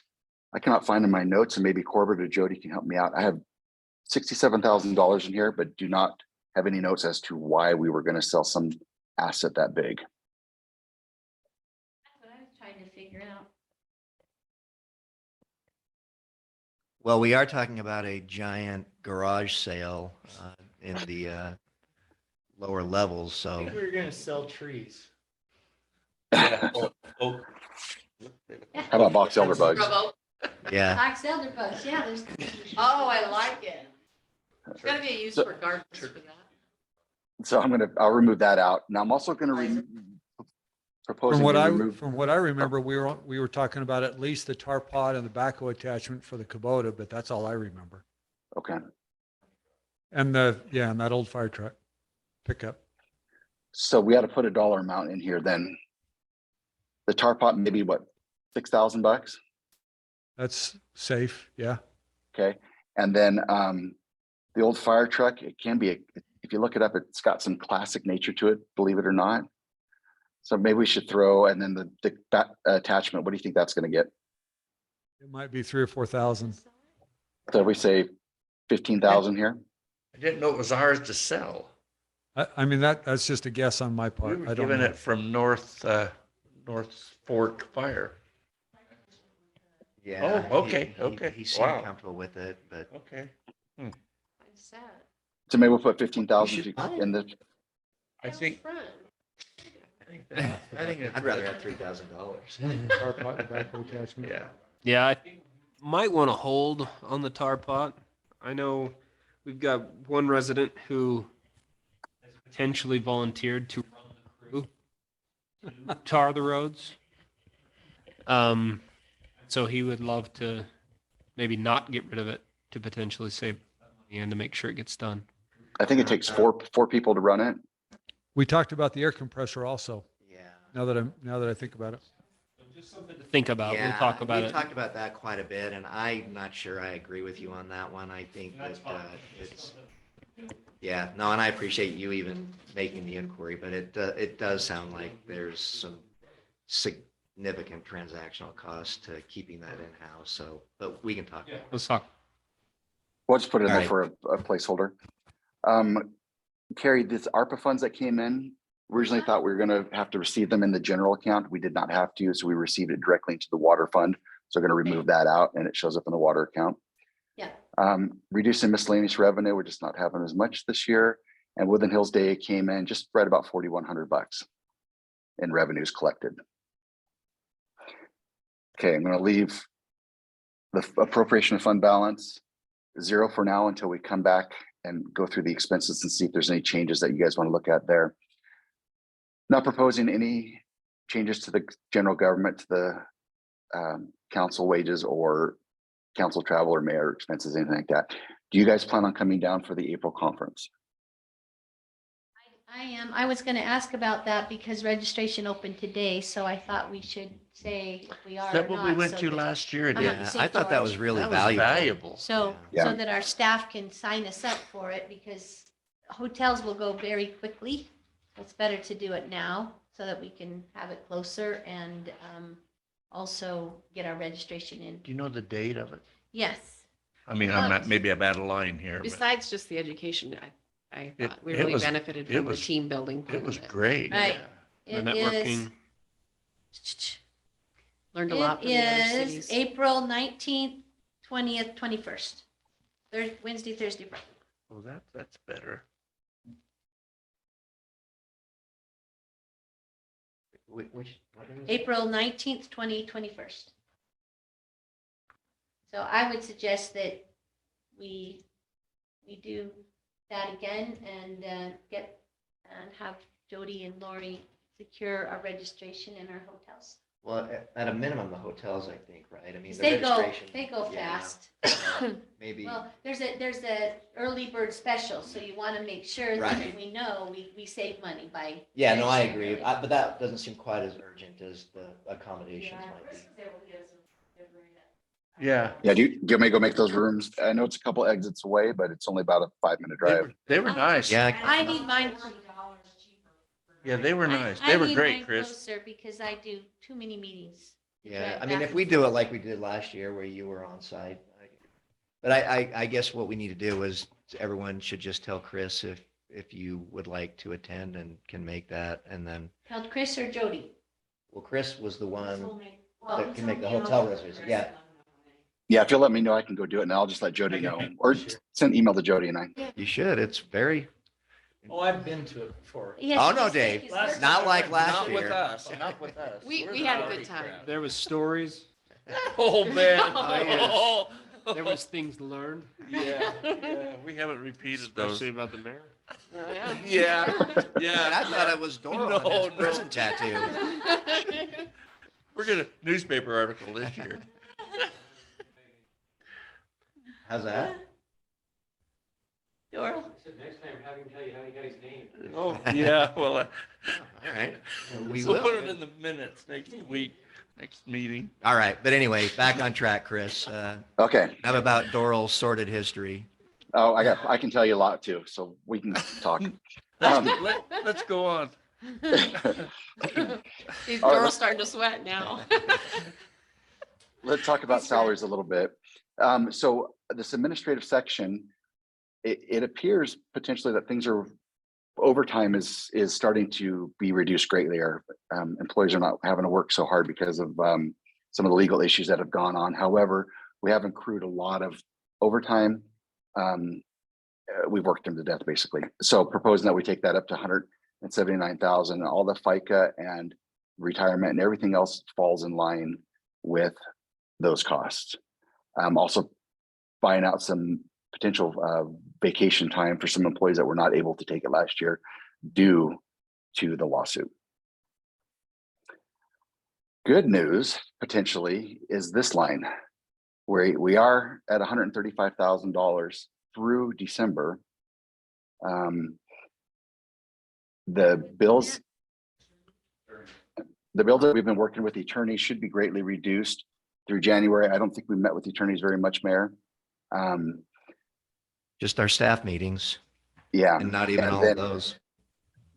And then depending on what happens here in the near future, maybe I could talk to the trust about some of the money left over there to help offset some of our expenses we've already worked out of pocket. Yeah. That'd be nice. Yeah. Professional services, this is typically dealing with engineering that staff needs help with. Propose taking that from 29,000 down to 20,000. Also the elections, I think we're done. We're not going to get another bill. It was $62. So instead of 2,500, they only billed us 62. Jody, do you anticipate we're getting another surprise bill? That's just the part that we owe to the county. Yeah, we do typically, need to vote on this next time, elections too, right? And the cost savings or what's going on there. okay. Utilities. So I have taken the utilities up. I tried to estimate 40% for the rest of the year. I guessed it would start at January 1, but we're going to need to take our utilities up because of the additional expense, 40%. And I'm estimating 33,500. That is an estimate. Our insurance, we've had a couple different claims this year. I'm concerned that we're going to see a spike in our insurance premiums. I'd like to be careful and on the conservative side and add money in now because the bill will be due at the middle to end of March. I'm hoping that we don't have to go up to 60,000, but we might have to. And that'll just be a wait and see. And I'll let you guys know as soon as we get that bill in. Admin travel and conferences, this one actually should be put up to 1,600 unless, no, Jody, you're coming down for the conference, aren't you?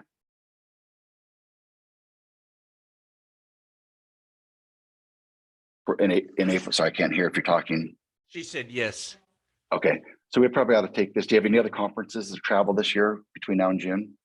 There's, The Cedar City one. Yeah, the Clerks Association, first week of April? No, March. what about the I thought they one that switched it. Carrie needs to go to that she was gonna have to pay Yeah. for herself? What No, about well, that? I have a budget for that, Okay, so. We'll get to that one. It's down in the fire. We put it down there. okay. So Jody, if I put 2,200, 2,500, what do you think for the rest of the year? Give me a couple seconds and I'll see if they switched it on me. Okay, great. Just a minute, I'll Um, tell you. They switched it because they contacted me about that, and so it is that first week of April, which is our spring break. Cedar City and spring break. Yeah, well, they moved it. Last year, it was during the legislative session, which really was not good, Let but me see if that's possible. Shay was you know, I had put it on the calendar for the other days and Shay was willing to come in extra on those days. But her kids are off spring break and they were planning on taking a trip. So I may just do it virtually and not go down. Do you think Lori could step up? I mean, I'm not Yeah. trying to, She's got a Coerce you, but- vacation too. I'm gonna see when hers is. She was Okay. putting in for it. I really Yeah, that's hope you kinda- can go in person because you haven't been able to go for a So- few years now. It's an important one. yeah. We'll see what we can do. But I did already pay my registration fees and those are done. Because there's a lot of legislation that affects clerks right now, and they'll learn a ton about it. Yeah, well, I know you'll do what you Yeah. can. Do we want to skip this dollar amount for now and then come back, Jody? Yeah, I'll get back to you in just a couple seconds. Okay. Going down about 4 or 5 lines because nothing changed. There's been some miscellaneous expenses for $715. It just didn't really kind of fit anywhere else. Not making any changes to the bond payments. So those are the big changes under administrative. If we go down a little bit to planning commission, we actually had a little planning commission expense this year. They haven't spent much, but there's been some office supplies and I think they got a computer. So And propose that to take that. whiteboard that's behind Ben, Well, there you go. yeah. So there's the, Fancy. there it is in real time. Okay, when we start talking about wages now, some of the wages are fluctuating between different accounts. So like inspections, proposing taking inspections up just a little bit, but taking site plan review down, keeping the storm wastewater, that's just a contract anyways with the gentleman. But then we can also reduce FICA. Gonna keep the health insurance and the retirement the same for now. We're right in the middle of our health insurance renewal as we speak. It's a renewal for April 1st, and I've met with the mayor and the employees regarding options this year. Chris, Plan review. this is Wayne. Hey, Wayne. Site plan review, we're finding that the city's probably eating a lot of site plan review stuff that we're doing. And so while it could probably be reduced some, I think you've over reduced it there. We talked about that today, and I think we need to be a little more careful so that the builder or developer is paying those costs, not the city. Okay, so this cost right here, this $1,517 is actual payroll expenses that the employees put in. So if they need to be adding more hours to it, then yes, we should up this. But if this is all they're actually billing out, that's all we can technically bill. We need to make a better separation between site plan and development fees. So I think what Wayne's talking about mostly is the development review fees, the time that we spend in TRC for development, as Okay, opposed to site plans. so do you want me to add a new account here called, We already have an account for subdivision review someplace else, don't we? for revenues, yes, but not for the expenses, I don't believe. We have plan review down here. But that would, I think that comes from Sunrise.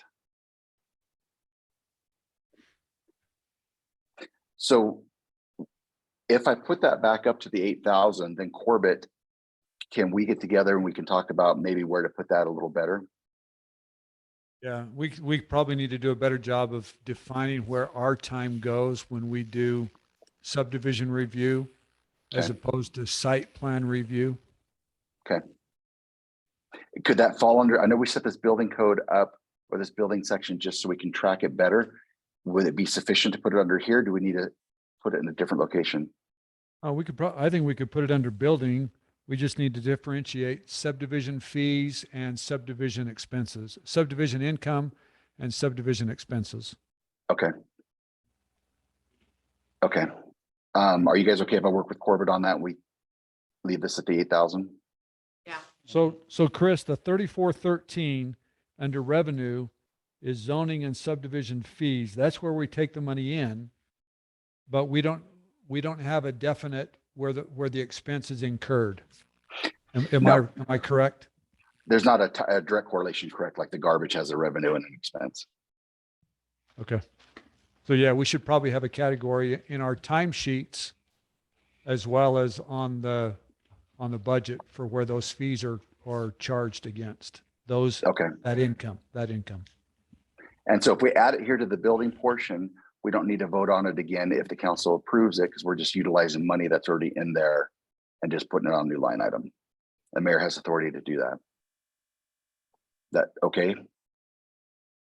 That works for me. I think that would make it clearer how that money comes in and how it goes out and how we Okay. account for our time. Okay, perfect. Yeah, And we I can don't set have a that up on problem the with that. payroll. Thanks. Ordinance enforcement, we've done a little more ordinance collecting or ordinance enforcement this year that's been billed to payroll. So upping that a little bit and taking into consideration some of the retirement and the FICA, bringing it just more in line. Chris? I have a question on Oh, yeah. ordinance enforcement. So we pay for that. Do we ever collect revenue on those that are out of compliance? Fees, ordinance infraction fees. I don't know if it's ever gotten to that point yet that we've billed anybody out. We But just Jody, barely approved those fees not that long ago. Right, so that's why I was asking, because Yeah, those are through the sheriff's office. well, if it's criminal, it goes through the sheriff, but if it's just a ordinance, it does, at least the deputy told me that they don't do. All the ones we approved were criminal. Right, the ones that we approved were criminal that go through the sheriff's office, but any just city enforcement that it's against our ordinances and our enforcement officer goes We out, don't charge money. we should be able to collect a fee if there's a violation that has not yet been resolved. I know we want to resolve it first, but if we haven't, have we collected revenue on those that don't? Okay. Do we have a fee schedule on ordinance violations that are not criminal? I think some of them have Yeah, a there's some fee penalties randomly, but associated with some, but I mean, we're good. you are guys. talking, I mean, I don't disagree with you, but even just trying to stay on top of it in terms of working with people that will work with us. is- Right. Well, even the already- snowplow drivers don't like to turn in a car when it's parked on the road. I mean, that's just kind of the nature of our community. Yeah. We try to talk to people and work with them and get them to. No, do we're the pretty right good at thing. turning them in. We just don't have Well- time. We Well, just. blast I it. just don't call know that sheriff. that can be a meaningful source of revenue. I mean, it's. The one I wrote, I I don't, I don't. Well, I just assumed that, I mean, I guess part of it isn't just a revenue source, but it's also, we kind of have a reputation that, well, it doesn't matter if you don't enforce it, because they're not gonna do anything about it, right? And so I had somebody talk to me about that recently and ask me, and I said, I don't think we collect anything, because we try real hard to just tell you it's a problem, let's try to work together to get it worked out, but what happens to those that are using the system, I guess, and then maybe we should just look at that in the future. Yep, no, point taken. I know. Chris? yes, So the 4190, 300, is that where we cover Sunrise? What number? Can you repeat the number? 4190, 300. 4190 Yes. dot three. All right. Oh, plan review. Oh.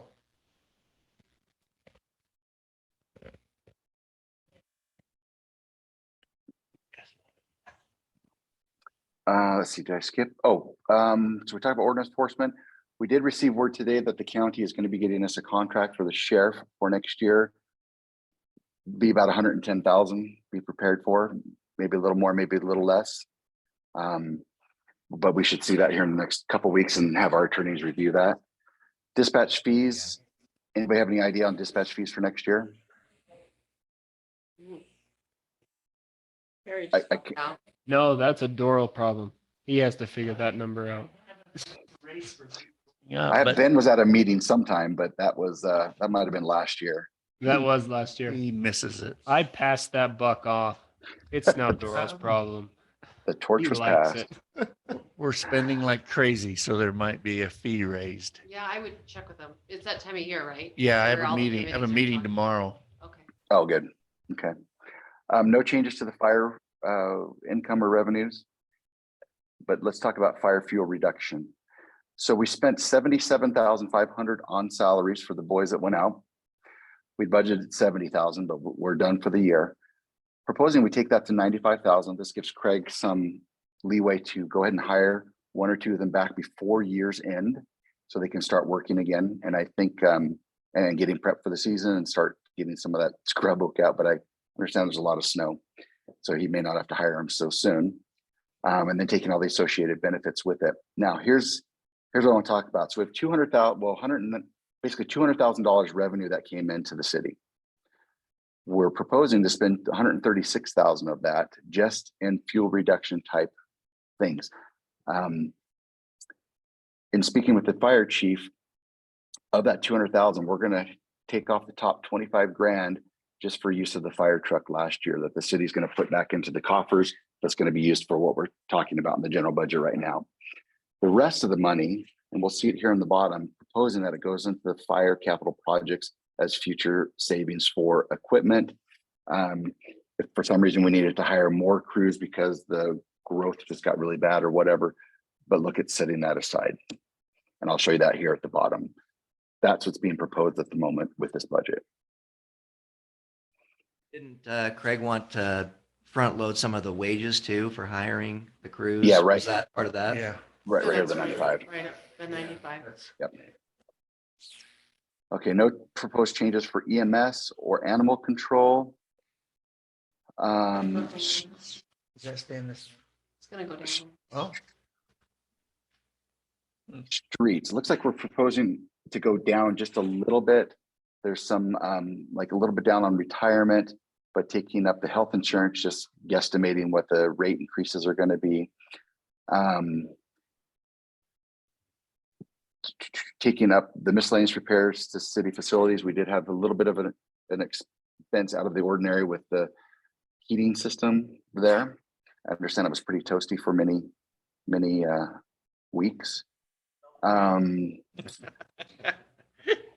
Here's one of the biggest changes, and that is getting rid of this. So high. Yeah. Getting Not rid sure of this you've seen additional that. principal on the $580,000 note, David and Doral, that we got 3 years ago with, I think it was Bank of Utah. I don't see a reason to pay the loan back when we haven't even spent it all. I mean, pay the extra money when we haven't spent it all yet. Anyway, so that's the biggest reduction in this portion. That's why it's from 480,000 down to 469. Garbage, once again, it's an in and out, just taking into consideration all the new residences that have come in. Snow plowing. I understand there's been a little bit of snow up there. This is a change from what you guys have there printed. As of last payroll, we're at $36,300 in wages.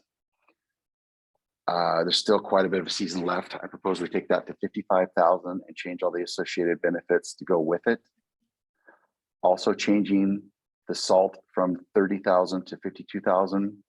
That's taking into consideration some of the salt that was we over purchased before, plus giving Corbett some extra to continue to purchase.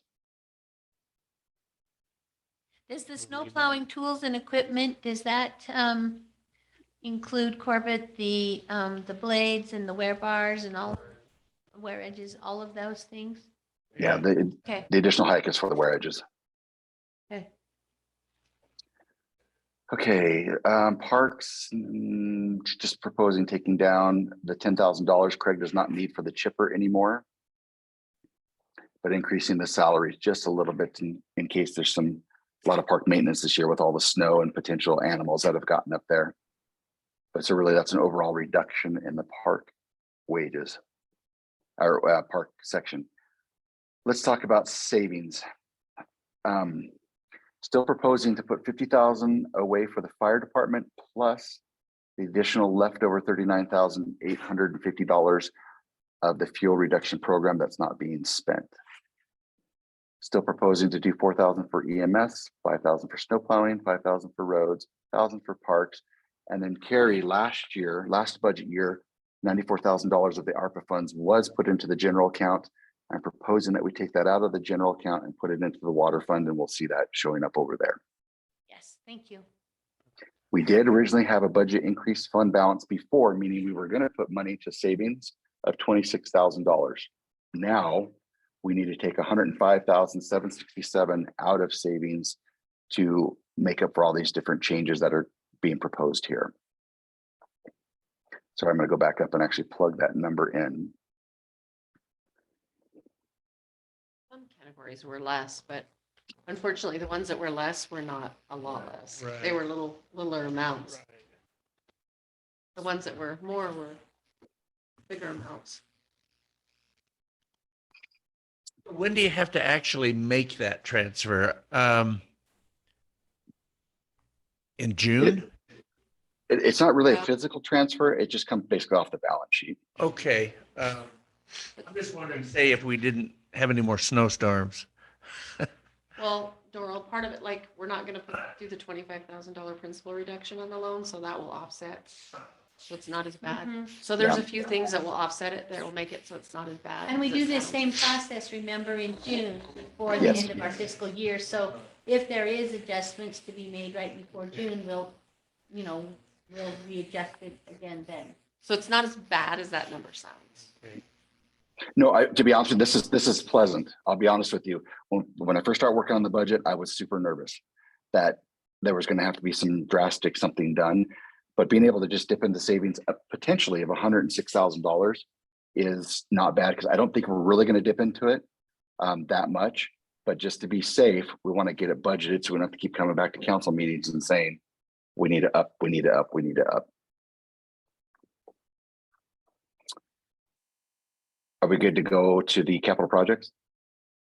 Yeah. Okay. First one is our general capital projects. Just really all this one is doing is just collecting $450 in interest this year, not doing anything else out of it at this point. That one's pretty simple. Fire capital projects. It just shows the $89,850 coming in. And so really there's just about almost $140,000 dollars in that account. Same with EMS, it's just collecting money. I'm gonna skip snow plowing or roads because it too is just collecting money, but I do want to go and park. No, I want to go to roads, excuse me. Roads, we've got Loafer Drive slated to, Can you tell us where we're at? Suddenly I lost track of where we're at. sorry, we're on, Going through the capital projects. Okay, yep. Yeah, So we're on the roads Page capital 9. projects right now. okay. I just went one too far, so that's why. Okay. So 3650. Carrie, we got that $116,537 UDOT grant. Yes. It currently is sitting in this capital roads project separated out.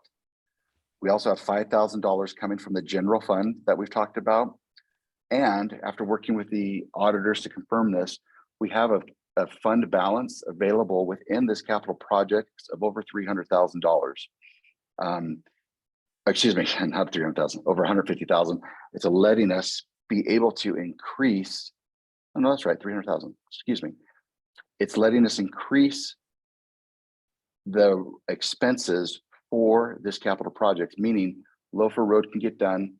The money is there through not spending last year or the year before all the revenues that could have been spent there. And so the Loafer project, you could go ahead and utilize $300,000 to get that completed. There's actually a little bit more in there if we need it. I do have a Monday. question. We put this, the grant under roads and public improvements, but just to be clear, it's not for roads. We just need to make sure there's a delineation. Just because it came from UDOT does not mean it's a road grant. Okay, we can move that out if we want to. I do have an expense line, so it's got a revenue and an expense, so it zeroes out, so we don't utilize it on something we shouldn't. Yeah, I appreciate that it's identified that, but I just don't want anyone to look at it and say, oh, well, we have this UDOT money for roads and it's not for roads. Too late. Yeah. So, Okay, I'm gonna skip parks. I'm gonna go straight to the water fund. Water fund, not making too many changes to the revenues that were voted on before, except our connection fee income, we're getting a little bit more than was anticipated. Wages, just speculating that we have had a couple water breaks and some extra things that we had not anticipated for, but taking water up by $10,000 for wages, but taking down the water. I went backwards. The water repairs are on a separate line item now. So we have had 50,000 in there. We've spent about 6,500 this year. So proposing taking that down. The well, Corbett, I'm not sure. Do we still need a well line? I would say yes, because we're not done with construction up there. Okay. Let's see if there's any other big changes through here. Utilities took that up. Oh. Well, repair costs down here somewhere. Well, and actually, so we talked, where I mentioned, Corbett, you sent an email about an OSHA requirement for the well house. And I sent an email, Chris, I don't know if you had a chance to see it, but now that we're talking about it, let's make sure that, because we've got a deadline on that one. And Yeah, that's the February line 9th. the line I've highlighted is where it will come from, Corbett. I think he said it was about $5,000. Yeah, so I just wanted to make sure that since we are making the adjustments, that one is taken into account. Yeah, we're good. We spent $3,000 out of there so far of a $60,000 budget. Great. Yep. Happy spending day. Like I said, taking the water utilities up a bit just to try and anticipate the 40% rate increase. And are we There- doing anything then with what Corbett talked to us about Payson and the sewer? How do we even anticipate what those costs will be if they just say it's all on you now? That's not in water anyways. Oh, I've already moved on to sewer, so maybe I'm ahead. Sorry, I'm just scrolling through my own screen because. And you don't want to mix those two. I know. Oh, no, you don't want to mix those two. I'm just scrolling through my own screen. I'm like, oh, here's sewer service revenue.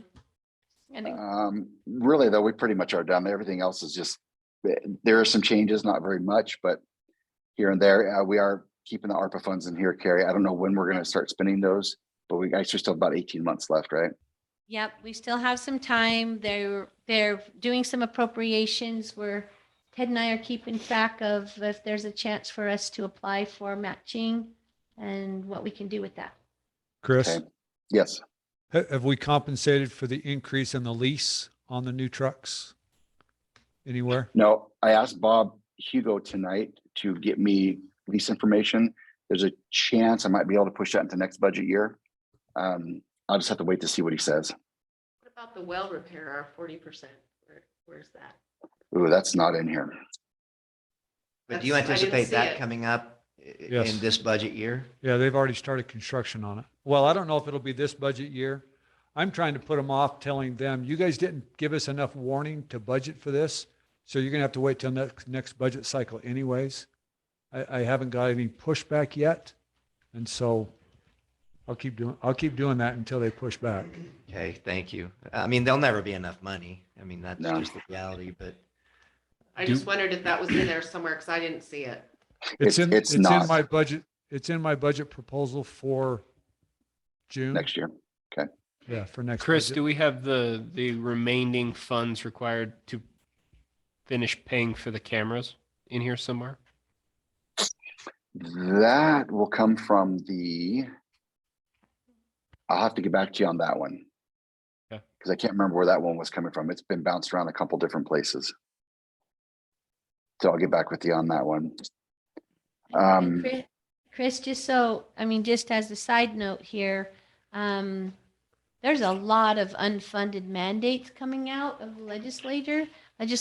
And one of the things that the league is doing is they're doing an aggregate report to show them this is Okay. the impact you're doing to all of the cities. So we won't know, of course, until the session ends what that would be for us, but some of them might be water, roads, design, construction, who knows what, but each of them think this is just a little, it won't hurt the cities. This is just a little. So the league is putting together a whole aggregate sheet to show them and hopefully we can get that down, but who knows what that might end up looking for us going into this next budget year. Yeah, the one dude that was at the Bills and Bagels. Yeah. I gave him a very big earful. Good. I said, just remember, we're not Provo. Yeah. So asking our building department, who is also our water department and our roads department, Yeah, the one to person. do one little thing that you think is no big deal, it's actually a really big deal to us. Yes. Yep, and that's what I keep telling But them. I just get the feeling that they don't get it. I said, you can ask us to do that, but just make sure you fund it. Which, They don't. of course, they won't. But I just wanted you to be aware that we might need to be considering changes as we go into our own budget discussions based on whatever they, whatever they decide for us. decide.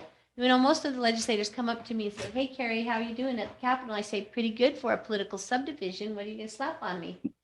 Because they just are so, they just don't even know. Well, and honestly, the way I would like to play it is we don't plan for that right now. Yeah. We wait till they're done, and then we go through this again, and we make sure that we noise it abroad that here's how the legislature changed our budget. Yeah. So that we have an exact number that we can say, this is what you guys did to us. Yep, I agree. Hey, Chris, Yes. is there I'm wondering in 6313 and 4410-3, those are both engineering services line items in water and roads. Yes. We've spoken with Ted, and we can get the potential building addition engineering done for between 10 to 15,000.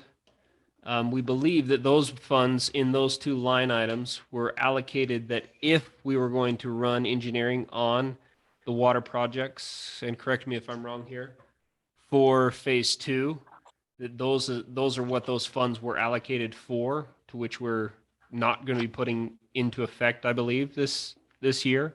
Well, Would we be able to? if we get our grant, they will be. Well, that'd be great. But would there be enough funds there that we could potentially get that engineering done? So we've got, that way we can figure out if it's a viable project or not through Is actual this line numbers. 6313, you said? 6313 and 4410.3. 3, yeah. I So would of like the- to see that. Of the water account, we only have about 6,500 basically set aside for this, or expensed out that we know of for. The rest of it is there. However, I don't know if we talked about this last council meeting. I did meet with Zions Bank on potentially getting more debt for the city, and we are pretty thin right now on what we can get. If we've got much more debt, which this debt could be shared between the water and the general account, but he said if we're getting much more debt, that is going to be it for years, unless we do so like a general obligation bond or something like that. So just something we want to think about if going forward, if we want to get more debt, we're pretty much maxing out. But I do think that we could do the engineering study so that when we are ready, it's there. And But do we it's want to spend because- money on something that is so far out in the immediate or in the distant future? that- Well, and I don't know if it necessarily is in the capacity of we don't know what it would cost. So we don't even Until know we if we have the can make engineering. a viable decision on it or not. I mean, I think we can ballpark it pretty good, and it's Well, I've heard no lower multiple than numbers. 800,000 that could be north of $1 million. It depends on how we work it, but yes.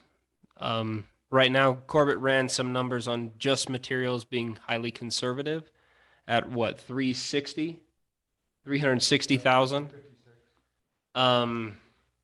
But I think it would be something that would be very valuable for us to have the ability to get actual numbers, because I do think the need is there.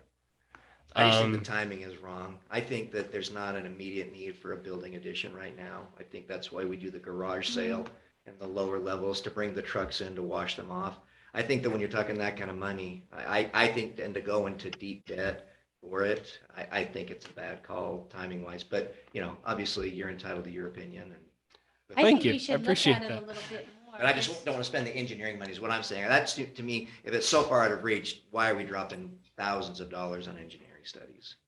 Well, and I think that's where maybe we're in disagreement is on what that number is.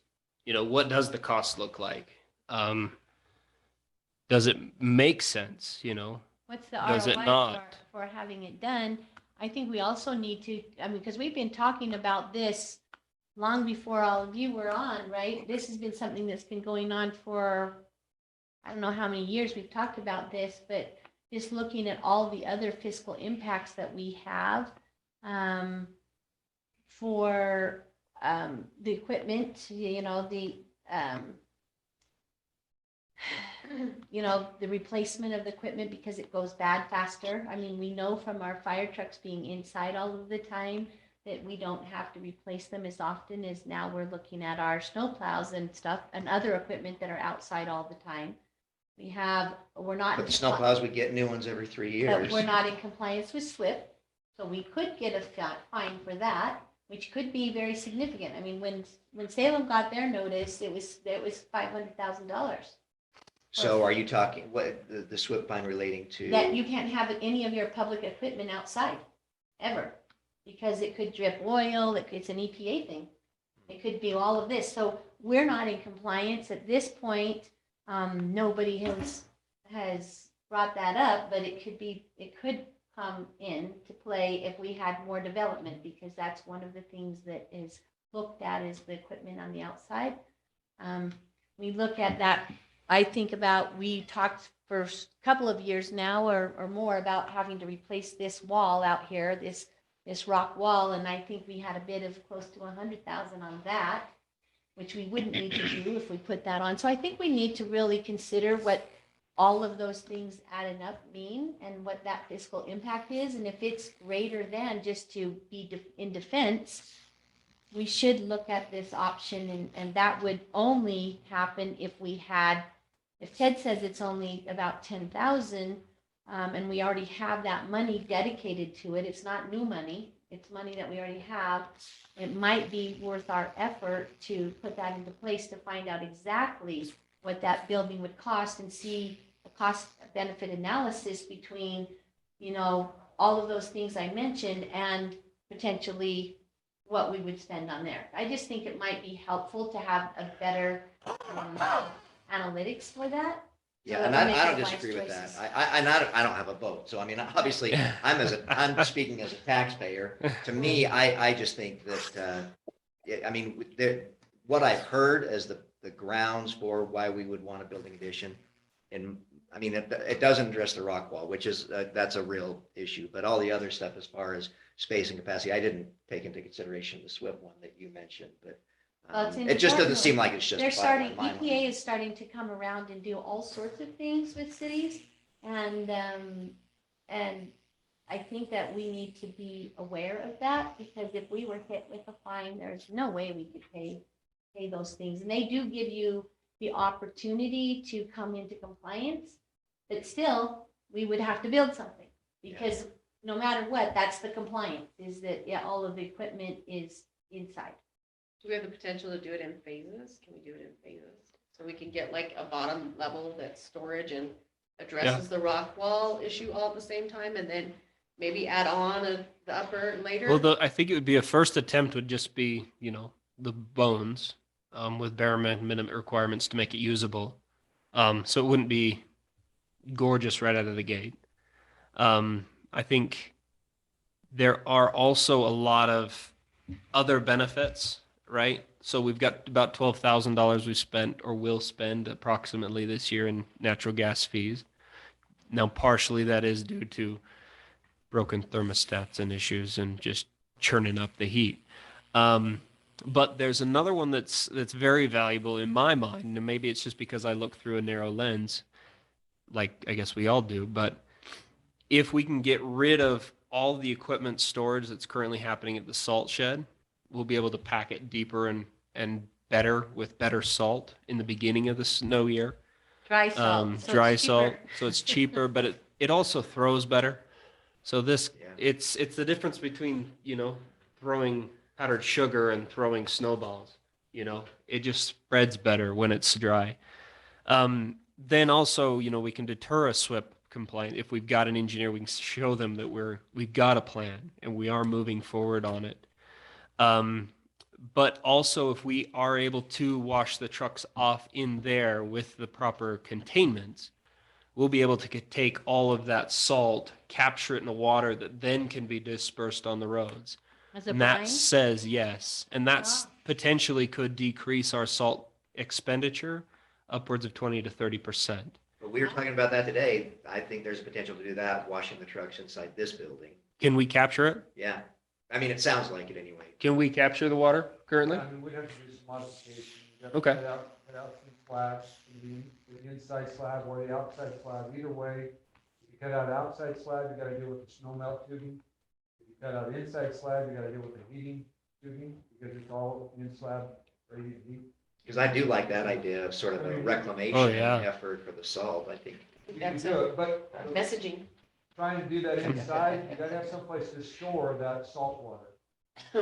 And so your storage space here also is at a premium. Even if you capture that salt water, what are you gonna do with it? Because you got no place to put it. yeah. Yeah. And you're talking, 4 or 5 totes, a bed, a truck bed full of totes to try to get enough water or brine solution to be able to, where you can put that. So I just think No, there's I love your ideas. I think it's great. To me, it's just a question of timing. I just think Correct. that if we had the ability to do that cost benefit analysis and then get an accurate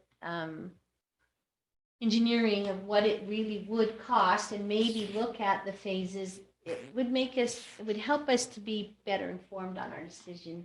The one thing I'll point out is part of the reason that we did max out our credit line, if you want to think about it that way, was because interest rates were so low. Right. We got all of our current loans at exceptionally low interest rates. And so it was a good time to borrow money, which is what we then did, with the knowledge that we were done. We weren't going to have any more credit line. That was going to be it. So the plan that we put in place 2 or 3 years ago has been playing out. And this is exactly where we knew we were going to be. And the good news is that now money is not as cheap. So now's not a good time to borrow money. And guess what? We can't. So it's good. Well, and I think there's other financial options. Ted has been looking into the potentiality of public works impact fee that could potentially also take care of this. So more Front it. I mean, so. You gotta front load that one though. what we're looking for is the ability to get the engineering in place. Right. Then we can actually do all this due diligence. Because right now it's, Corbett's saying it's 360, it's, How much us. volunteer labor is that though? Well, and those are the types of things, right? I would love us to be able to sit there and say, okay, we're going to do our due diligence on this properly versus throwing it out early without actually doing the due diligence because Just anecdotal doesn't help us make good financial So are decisions. you Correct. saying we have the budget in this year To already? do, Correct. yeah, we Or already do. 10 grand in engineering fees. yep, And that's it. it's already on the line. Yeah. Yep. We have, I think it was 30,000 on I'm it. not looking for more money. I'm just saying it's there. Can we authorize Corbett to spend what's in his budget for something that's just different than what it initially was in there for? So would you Still propose have taking different 50% from water, 50% from roads? I don't know anything about percentage wise. I just Okay. Yes. so Yeah. So as Corbett far as says en- yes. As far as engineering, there's plenty in the water to do that. The roads, I'd be a little bit concerned because we already spent about half of the money for this year, so we might want to up that just a little bit to cover this expense. Add another 5,000 there. So like I said, the water one looks great. We've got 35,000 budgeted. We've only spent 2,300, but in the general account, I think it said it was about 12,500 on a $25,000 budget with half the year gone. We might, if you guys proceed, you might want to just add a little bit more to that. And Corbett, do you have any other engineering you're seeing coming down the pipeline that'll expend those funds that you No, currently I have mean, there? like David said, we've spent all the money on roads that we're going to spend. Because one, we can't borrow any more than what we've already borrowed. The engineering that's left to do on West Loafer, we're assuming that Summit Creek is going to pay for their portion or their percentage of the engineering that needs to be done also. So far to date, you have fronted 100% of the costs of all the engineering that's been done. And Summit Creek hasn't paid for any of it. What percentage of the engineering has been done? It's, I think Ted said it was about a 70%. We're at a 70 or 80% design on what needs to be done. And so there's still 20 to 30% more engineering that needs to be done for that. And if apples were apples, if we're splitting the costs, all of the costs associated with each portion, then Summit Creek's going to front the bill for the rest of the engineering that needs to be done. Got that, Ben? Just give us your credit card. We'll pass it around. On the engineering though, this engineering line we're looking at doesn't only just cover the cost of physically drawing out and checking specs. We've ordered maps, we've ordered this, that, and the other, and those kind of expenses are coming out of this line item. So we get, when we were with the LEI, we'd get a bill between $2,000 and $7,000 a month. Jones and Jamel is a little bit less, but we did receive a bill tonight. It was about $6,600 that's going to come out of here. So we do have things that keep, that's what I'm suggesting. If you want to do it, let's take this to 30,000 and take $5,000 more out of savings to do it. So straw And then- poll, do you want to make that adjustment then? I mean, is there enough support for I the think it's engineering? important. I'd rather wait till next budget year. I'd rather do it now. I'd support it. All right. Yeah, I'd rather do it. Well, it sounds like we got the I votes just for it. I want to see what the cost is. I don't want to shoot it down or decide on it when we don't really know. When we don't know. I want to know.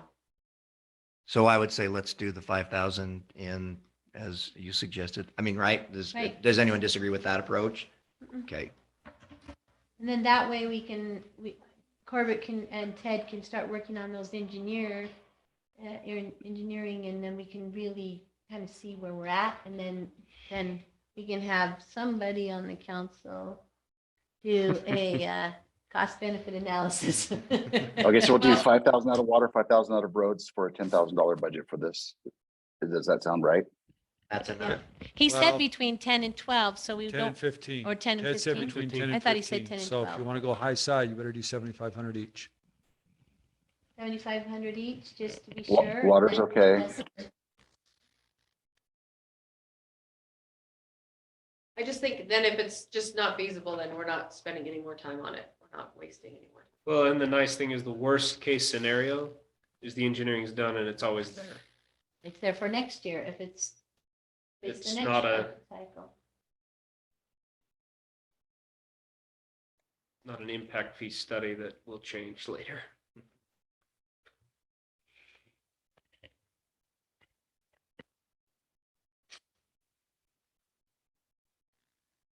Thank you, Chris.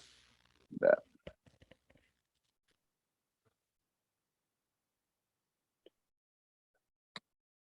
Okay, that keeps that one zeroed out, which we want to. The only thing in the enterprise fund is depending on if the council votes to do the impact fees, when that's going to take effect, because right now have quite a bit planned for impact fees, and that's going to get greatly reduced between impact fees and well fees. So I don't know if timing's important here, or if just because they presented tonight at a public meeting that people are going to potentially expect the lower impact fee now. I don't know what to do about these except leave them for the moment. Cody said for the sewer one on Loafer Drive, we would be best to put that into effect now. Okay. Okay, But so I would water, we've got a add, little bit more leeway. so now I've jumped over to the sewer line or the sewer fund. And so I could Can I- add, Can I interrupt? Part of that is we have already been challenged several times on our impact fees that we're charging. We don't currently have documentation to support what we are charging. And that's one of the reasons Cody's suggesting that you do that as soon as possible, because we're already pushing the limits as far as the way that we're doing it right now. Yeah, you're talking sewer though, right? Not water. We are.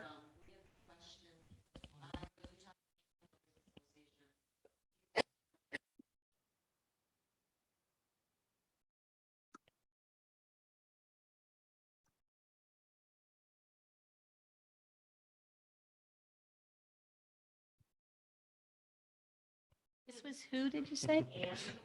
Oh. Yeah, mayor gets paid the big bucks. he's just smiling. Well, you say zero out all those impact fee revenues that you had originally. Yeah, they'll,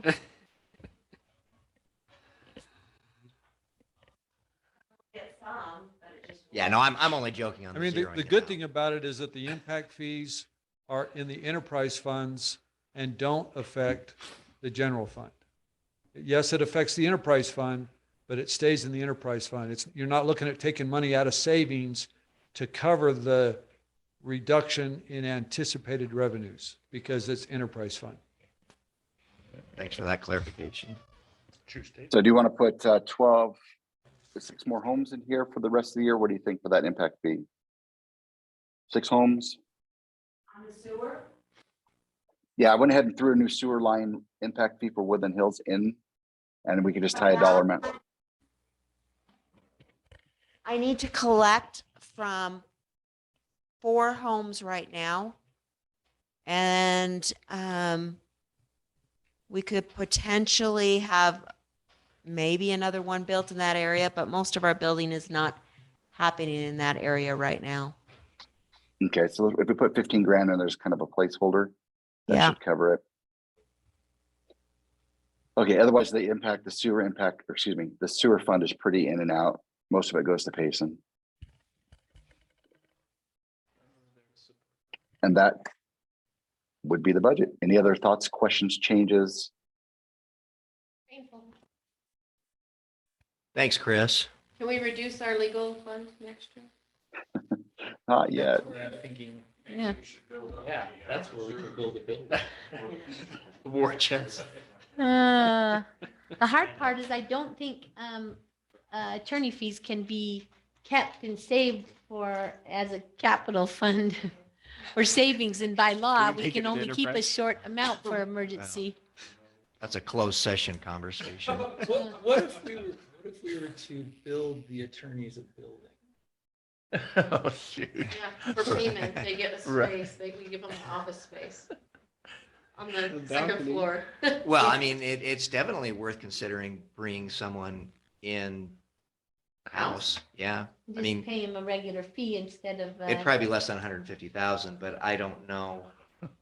I don't know what the market's really like as far as those sorts of positions, but I mean, it's something we could look at. But then again, I think the reason we used Smith and Hartvickson is because, They were Our- specialized. well, they've got expertise for sure, but we also, in an ideal world, don't use them all that often. So the hourly rate is the better way to go. But Yeah. as we become more and more legally entangled, it might become necessary to have a city attorney that is a paid position. a lot of the cities do have somebody now for that very reason, even the smaller cities, which I was surprised when I started asking around. Yeah. Yeah, it's an option for sure. Probably would be less expensive than 150,000. But again, I'm hoping that that's an outlier, but none of us has a crystal ball. Okay, if nobody has any other questions, then I think we'll move on. And thanks for all that, Chris. Yep, thanks. Yeah. Thank you. You did good. Yep. You keep shrinking, Chris. You dropped Yeah, down, pop back up. It's my all glasses that keep big. falling off. All right. So item 5, just on the proposed or the policy, it's still being, I can give you a quick update. okay. Basically, I have had many conversations with Chris. We've gone back and forth quite a bit. I've got Corbett's red lines and everybody else is on a shared document, and the staff have been absolutely fabulous. We couldn't have made a very good document without their input. So they've been very patient and kind in working through all that. I know it's not been the most favorite task ever assigned. I have not had the opportunity yet to dig through it just because I've been slammed at work lately. But I will, and then I will, once I have more information there, I'll be back with more information. Okay. Yeah, no, that's great. And thanks for that. And go And ahead. Ben, I'm just at section 16, so I'm still kind of You're working my way good. through it. I hope to have that done by early next week for you. No problem. Well, Just we let gave me a know. pretty ambitious timeline for our feedback on that, and so, It's been going really well. okay, It's- good. And is there a way to get Corbett's red line so we can kind of see everybody's thought process? Yep, I'll enter that all in Okay. A shared Soon. document? Will we all see it? probably. Okay. We'll probably share it once the staff have kind of Oh, I'm solidified. sure their- it's entertaining to go back and see all the notes. So it's pretty, Yeah. there's been some good conversations. If anybody wants, I can ping Chris and he can grant you access. Yeah, that would be I good. did all think- of mine with a red pen. Yes. Literally redlined. He did. I I'll have been asking, transfer. and Ben, just so you know, I have been asking other cities, because I'm talking with them every day, about how, because I was saying, gosh, we have this big policy, and they said, most of them have said that theirs is a big policy too, that it's pretty standard to have it in depth, so. Do they follow it though, is the big question. Yeah. I think That's they always the must, question. but at least they have it in place. But I didn't ask that question. I'll go back and ask that. Yeah, one. that- I that's, just said, just said, oh, we have this document we're going through. It's 50 pages, and they're like, yeah, ours is at least that or more. And I, oh, okay, then maybe I'm not whining, but just to know that we're in like-minded company with other cities. Yeah, that's everything for me. okay, thanks. Okay, West Loafer, we met with Ben and discussed, so, and Ted is gone. Okay, well, so we had a good conversation. Ben has agreed to Summit Creek getting us their perspective on what, because as you may recall, there's a few different options. Ted, in our conversation with him, and he may have even made the point here when he presented to council, his middle of the road approach, so to speak, is the one that he feels is the best value, the best option for us. And so, obviously we hope Summit Creek sees eye to eye with us on that, but Ben has said that we'll get their input, or formal position, I guess, by the 24th of February. So ideally, we will have a vote before the council on the 28th to pick the option and start the process. And this is the numbers that Ted gave us previously, and he's suggesting that we, or he's recommending that middle. Yeah, option Out of B, all of them. Okay. yep, that's his recommendation. And there's not a huge leap up in terms of cost from the cheap option to that middle option. So I think that it would be the best way to go. So any questions? Start the process by when? Well, so Summit Creek will give us their position on, what option, and they're all, Ben, you can probably articulate this way better, but I know that you're also looking at getting some bids of your own as far as so I mean, which if there's a way that we could save some money there, that would be awesome. But so that's what we're looking for by the 24th, and then to get it before the council to pick the direction it wants to go in our 28th meeting with everybody, all concerned parties on the same page. That's what we're hoping for. Anything else you want to add? Okay. All right. Thank you, Mayor. Then we'll move on to city grants. That's you, Carrie. I have nothing to report at this time. Okay, then I'm gonna check those. Corbett. Public Works. The only update? I guess the only update I would have is the OSHA inspection that we went through. I've asked for an extension. I've done the stuff that I can do. I've gotten an extension for the stuff that I haven't been able to get done yet. Most of it is just time, reports, schedules, and stuff to comply with what they want us to comply with.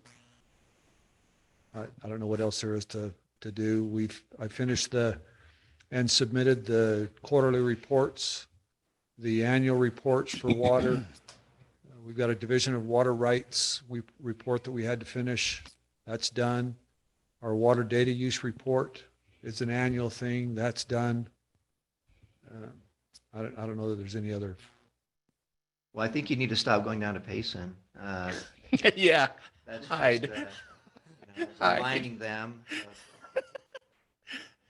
Okay, thank you. Good advice. All right, Deputy Dutson is not here. Councilmember Hilliard, Public Works, Parks, Trails, and Recreation. Nothing from me. Okay, easy. Oh, this is Councilmember Kinnison. fun. I urge each of you to follow through with your visit with Dutson, Deputy Dutson, and take that ride along. I had mine, and it's really educational. I mean, the things those guys do in their career, I chose the right career. I mean, it is so complicated every moment of the day. I'm impressed with what the police do. Dora, did you ride in the front or the back? Well, he Where did he pick you up? That's what we want to he know. let me ride in the front. Yeah, is that what you're calling it, a ride along? Hey, right. Oh, That's yeah. what I'm calling mine. I should have cleared that up. But he's very effective in his duties.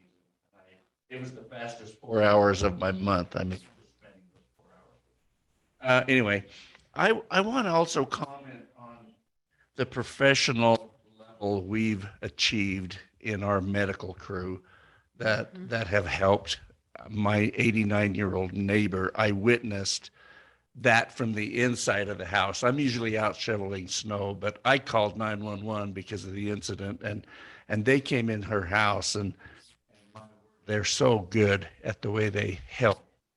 So I was so impressed. Great. So I just thank them, and I saw it firsthand, and it's better this time than I've ever seen it as far as helping someone that was injured and it going very successful. And I keep hearing that on other calls. I think Rachel is really just, she's so just good. taken it to a new level. I mean, we had to build it along Well- the way, and now because we had a good foundation, she's really been able to. And it has mattered that we participate at the Salem. Salem station with their calls. I see the professional level that we've reached. And the last thing I'll just mention is I think I need to get scheduled the appreciation dinner. It's due. We haven't done that yet, but to thank people for the level of service. You want me to help you? Thank you, appreciate Just, you know. that. Okay. Just with left-handed tasks. Right. And if, once you pick the date, make sure you let us know in plenty of time. For sure, yeah.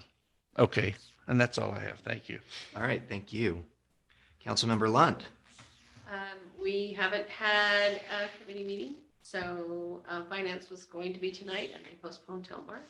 So we might have to have one before because of budget things, but that's what they're scheduled for this time. So, And plows, we'll have to yeah, see if you guys can get together for. I think that's why we were going to meet tonight, was to talk about some of these things. So we'll have to find another date before March 8th, but right now we don't have that scheduled. So I'll get with them and see what we can do. Great, thank you. We're Anything coming else? up on Easter, or have we thought about if we're going to do Easter Bunny or not? We, yes. Okay, just wanted to verify. The citizens are starting to already ask. They're asking. That means positive. We're gonna hopefully throw more effort into the fire expo and use some of that emergency stuff together. Yep, Cool. we're Put our fine. efforts Another there. helicopter landing? That was lively. Yeah. All right, thank you. Councilmember Malkovich? Yes. I really appreciated Shay being on the communication team and being able to unload some of that burden. And we've been able to put one out every other week. We haven't had enough content to put out every week right now. Sometimes we do, sometimes we don't. We just have to kind of see, but we've been timely on 2 newsletters since she began. Chloe helping to train, and then I provide content, and it's really been nice to have that in place. I wanted to remind you that the second and final Bills and Bagels will be this Saturday. I think I sent you an email prior. The address, it's not at the Nebo School District in Springville for this one. It is going to be in what the school district calls the Summit Center, which I believe is a former junior high in Springville. So I forgot to look up the address for you. It's in the email. But it is located, What time? starts at Dawn o'clock. 7 a.m. on the 11th. And well, 7:15 is when the breakfast is. And then 7:30 is when it actually starts. And I just need to remember where I put this. Summit Center at Timpanogos Room. So Summit Center is 165 South, 700 East in Springville. You are going to send an email with that, right? Or was I I expected can. to write that? I can send another email to remind you all. Because I didn't But write it down. you know, for those of you who haven't attended, it's a free legislative breakfast. All the legislators from the South County come and are able to ask some questions. David asked a question this last time. We got a really lame answer. So he But you got a free breakfast. but we got a free breakfast. The breakfast is catered by Maggleby's, so it's a decent breakfast. But we do have about 100 people show up for every time from all around the South Valley. So if you're interested in that, you should tell your whole class to come. I will say And this. who's your teacher now? Oh, yes, he knows about it. Tell him to give you all extra credit if you come to Bills and Bagels. Because you all could come and see your legislators. I will say So- this, it's a great meeting. But to be perfectly blunt, I think the legislature's already made their decisions and it's pretty much not really worth trying to change their minds at this stage. I think there's some that are still open to some things that I mean, maybe just because I'm there talking with them every day, but Out of all of the questions that were asked, which a lot of them were regarding the school bill and all and that it had stuff. already passed, yeah. And it had already passed and that Yeah. it was, if, again, being blunt, it was shocking to me that a bill that controversial passed so soon in the session, which means it was a done deal before the session started. Yeah, part of that is, remember, it went through last year and didn't pass, and then they worked on it all the interim, so they feel like they worked on it for 2 years. But it seemed to us, because I said the same thing, it seemed to us that it passed so quickly. I know, but yeah. it was a done deal. Yeah, they had worked it last year, and then, yeah, the interim, they had decided. Part of that was based on the governor saying that if you're going to do this, then you have to have the teacher salary combined. And that was the most controversial part of it. They wanted it separated, but I seem anyways, to recall that they did come, I mean, maybe not all bills, but some bills they came with their minds not quite made up. Yeah. I think Now, last which year. one are you talking I about? think it was last year when, I don't recall specific, but it just seemed like there was some where it's like, well, I'm still weighing, I mean, some of them probably, Yeah. that it's set, the cement is dry, but some of right. them I And think. and for this first one, it was that way because no other bills had been heard, because the first 2 weeks are all just budget and appropriations. Today's the halfway point of the legislative session, and they started 2-a-days like sports, where they all are on floor time 2 a day now. And so now all the bills will be heard more consistently. So that first 2 weeks of budget only mostly, and then a few bills thrown in. So anyways, this time it shouldn't be dominated by one particular piece of legislation. Mikhail may try to dominate with his social media. Second substitute came out today.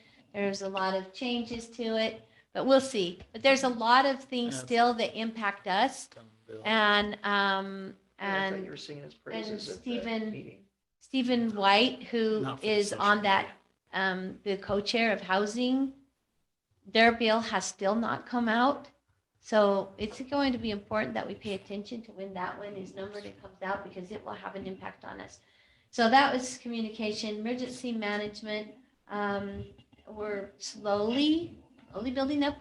Of course, I've been going to lots of meetings all over the place for quite a long time, but we are working on our part of the Fire Expo as well, because Craig and I think we're not gonna call it Fire Expo. We kind of have in the past, but I think we're gonna call it, I gotta clarify with Craig just to be sure, but that, you know, Be Ready Woodland Hills Expo, so that we're ready, whether it's fire or whether it's another preparation, and kind of make sure that everything is addressed. And it will be May 6th here at the fire station, that Saturday. But that way it's showcasing both, you know, I think not that's just one of the- fire, but everything. I think we can get more interest too, more people, right? Isn't that Right. been an issue, Uh-huh. attendance? Yeah, just to have people come and we'll be able, one of the things that we're going to do, we've got to get that set up, out of the small EM budget we have, we're going to, start having a separate, I haven't even told Doral this yet, but, the regular newsletter is just small snippets of everything that could be. And, but we're going to start a public safety newsletter so that the chief has more room, emergency management, if Rachel wants to put stuff in there, if the deputy wants to put in, so it's just public safety, and then those who opt in to receive it will get it. Those who don't, it's no big deal. But we can have one place that would probably be more of a monthly thing, that then would, residents who are interested in just the additional public safety. Doral, I haven't put anything in about what you mentioned last time about the electric cars, but I have been talking about it a lot at the Capitol, and they're all so surprised. Because most people don't realize that you can't put the fire out in an electric car. No, And, firefighters are spraying Uh-huh. every day. Yep. Every day. and so I've been putting that out there, and they're like, because they're all talking about electric cars, that's the buzz, right? And so I've been talking to them just about from a public safety standpoint, and making sure that, you know, things are in place. So, I mean, landfills or salvage yards should be having a whole rewrite of their policies now, because Right. you can't put them together. You right, can't just put them with the pile. They'll yeah, right. they'll eventually So- burn. So that's an interesting policy discussion that we might Anyway. have at another Okay. time. But those are two things that we're doing. And if you have anything for the newsletter, give it to me. Okay. We'll see for either one. We haven't decided when Okay. we're going to start the public safety one, but probably in conjunction with this expo. Just an idea. I don't know whether Be Ready is really going to resonate. At least it doesn't with me. What about just calling it Public Safety Expo? Something. Well, the newsletter's going to be called Be Ready Woodland Hills, because we're focusing a lot on preparedness. But so it's just a branding. So it may or may not, but we'll see. That's what we formally adopted as that component of emergency management, is that preparedness part. So that's what a lot of the fire expo in the past has been being prepared. And what do you do if there's a fire, and et cetera. So that's just why. But we can talk about that. Okay, thank you. Councilmember Pratt, Well, we finally have a water meeting tomorrow night, nice. Now I can be But- happy. but it's mostly to pass the budget and the meeting schedule, but there you go. So I'll report on that next time. Thank you. And then personnel, I'm never really sure what to say. So if anybody has any questions. Just so you still have some. Yeah, we still got personnel, 2, 3 here tonight, so. That's a good thing. But I mean, you know. They're smiling. I see smiles. They love their jobs. Yeah, Oh. Okay. so if you have any questions. Who but- brought the Dr. Pepper and the donuts? Reese's Snickers. Which one is it for tonight? Corbett's off all those. You went off all of them? Look how skinny he is. I noticed. He's but- half If the you can man see he him. used to be. He fits I even easier in noticed. the vaults. But that used to be the bride, so what's the new bride? No new bride. Burger. Tofu. Tofu. No, don't tell me That's the that. wrong type of incentive. All right, so that's the personnel update is Corbett is lean and mean. He's looking good. Yep. 57 pounds. Wow. Yeah, nicely done. Not my choice. I'd rather be fat and happy. That's- He's thin and hungry. Yeah. Well, that's the lean and mean because, Hangry. He's hangry. yeah, it's We'll angry. drop by a salad. He loves that. Okay, well, then with that, we'll adjourn the work session We and, haven't started city council meeting yet. yeah, I know. So you, it's just our work session. I'll bet you never want to go into public service, do you? It worked. Let's reconvene at 8:55. All right, we'll call. Okay, now we will call to order our city council meeting. And if Councilmember Malkovich would please lead us in the pledge, and Councilmember Lunt, will you offer our opening prayer? I I pledge allegiance to the flag of the United States of America and to the republic for which it stands, one nation, under God, indivisible, with liberty and justice for all.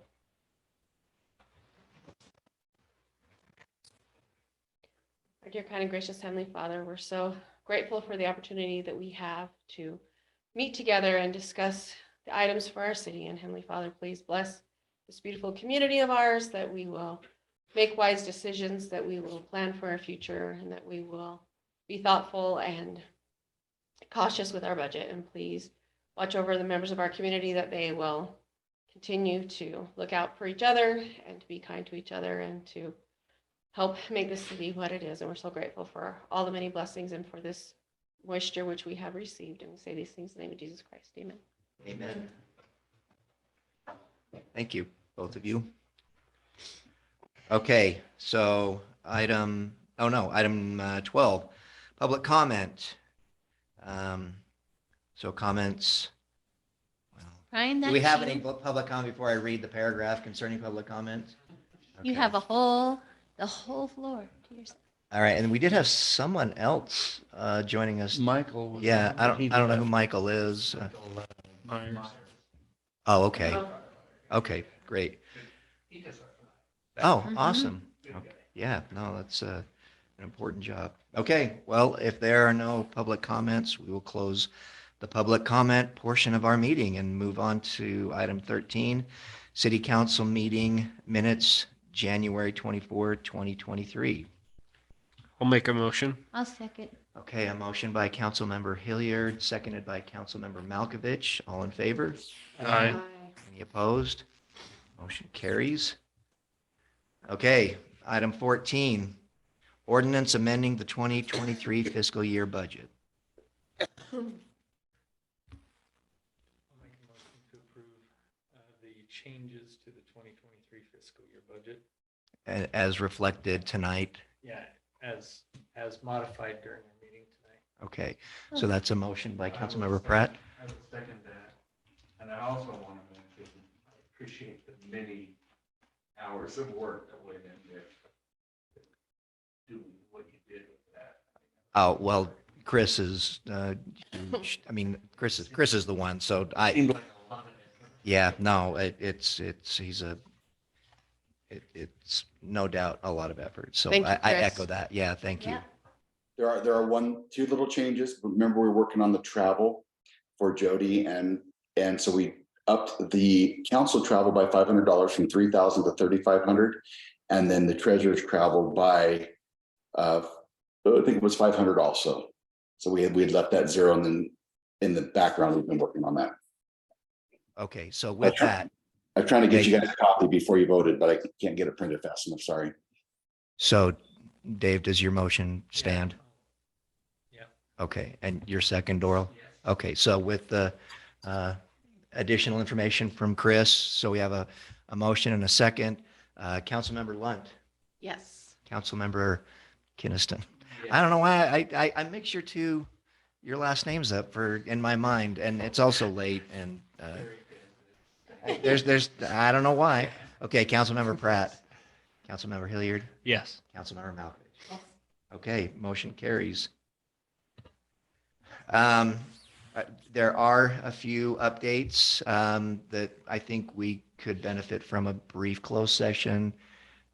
If someone would care to, I'll move We're- to closed session. Were we Okay. supposed to approve like the financials? Is that part of the, no? No. Can I ask Chris one quick question? I Yeah. have a question. It's an easy one. But in the checks for December, I saw two. One was 18,000 and one was 61,000 checks that went to Utah State Division of Finance. What is that for? Bond payments, water bond payments. Okay, I was just curious. Yep. Okay, that's all I had. okay, did we get a motion for Yeah, entering closed and I'll session? second Okay, it. okay, so Councilmember Pratt, motion, Councilmember Malkovich, second, all in, We roll gotta call or roll is call this? this one. Roll call, okay, Councilmember Malkovich, Yes.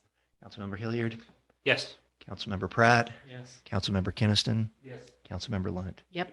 Okay, we are in closed session. Thanks, Brian. Bye, public. Faster. Okay, you were saying, David.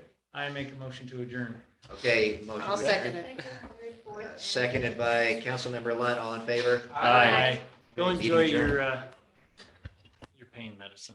I don't take it. I only took it on the weekend. I can't. It made me so sick.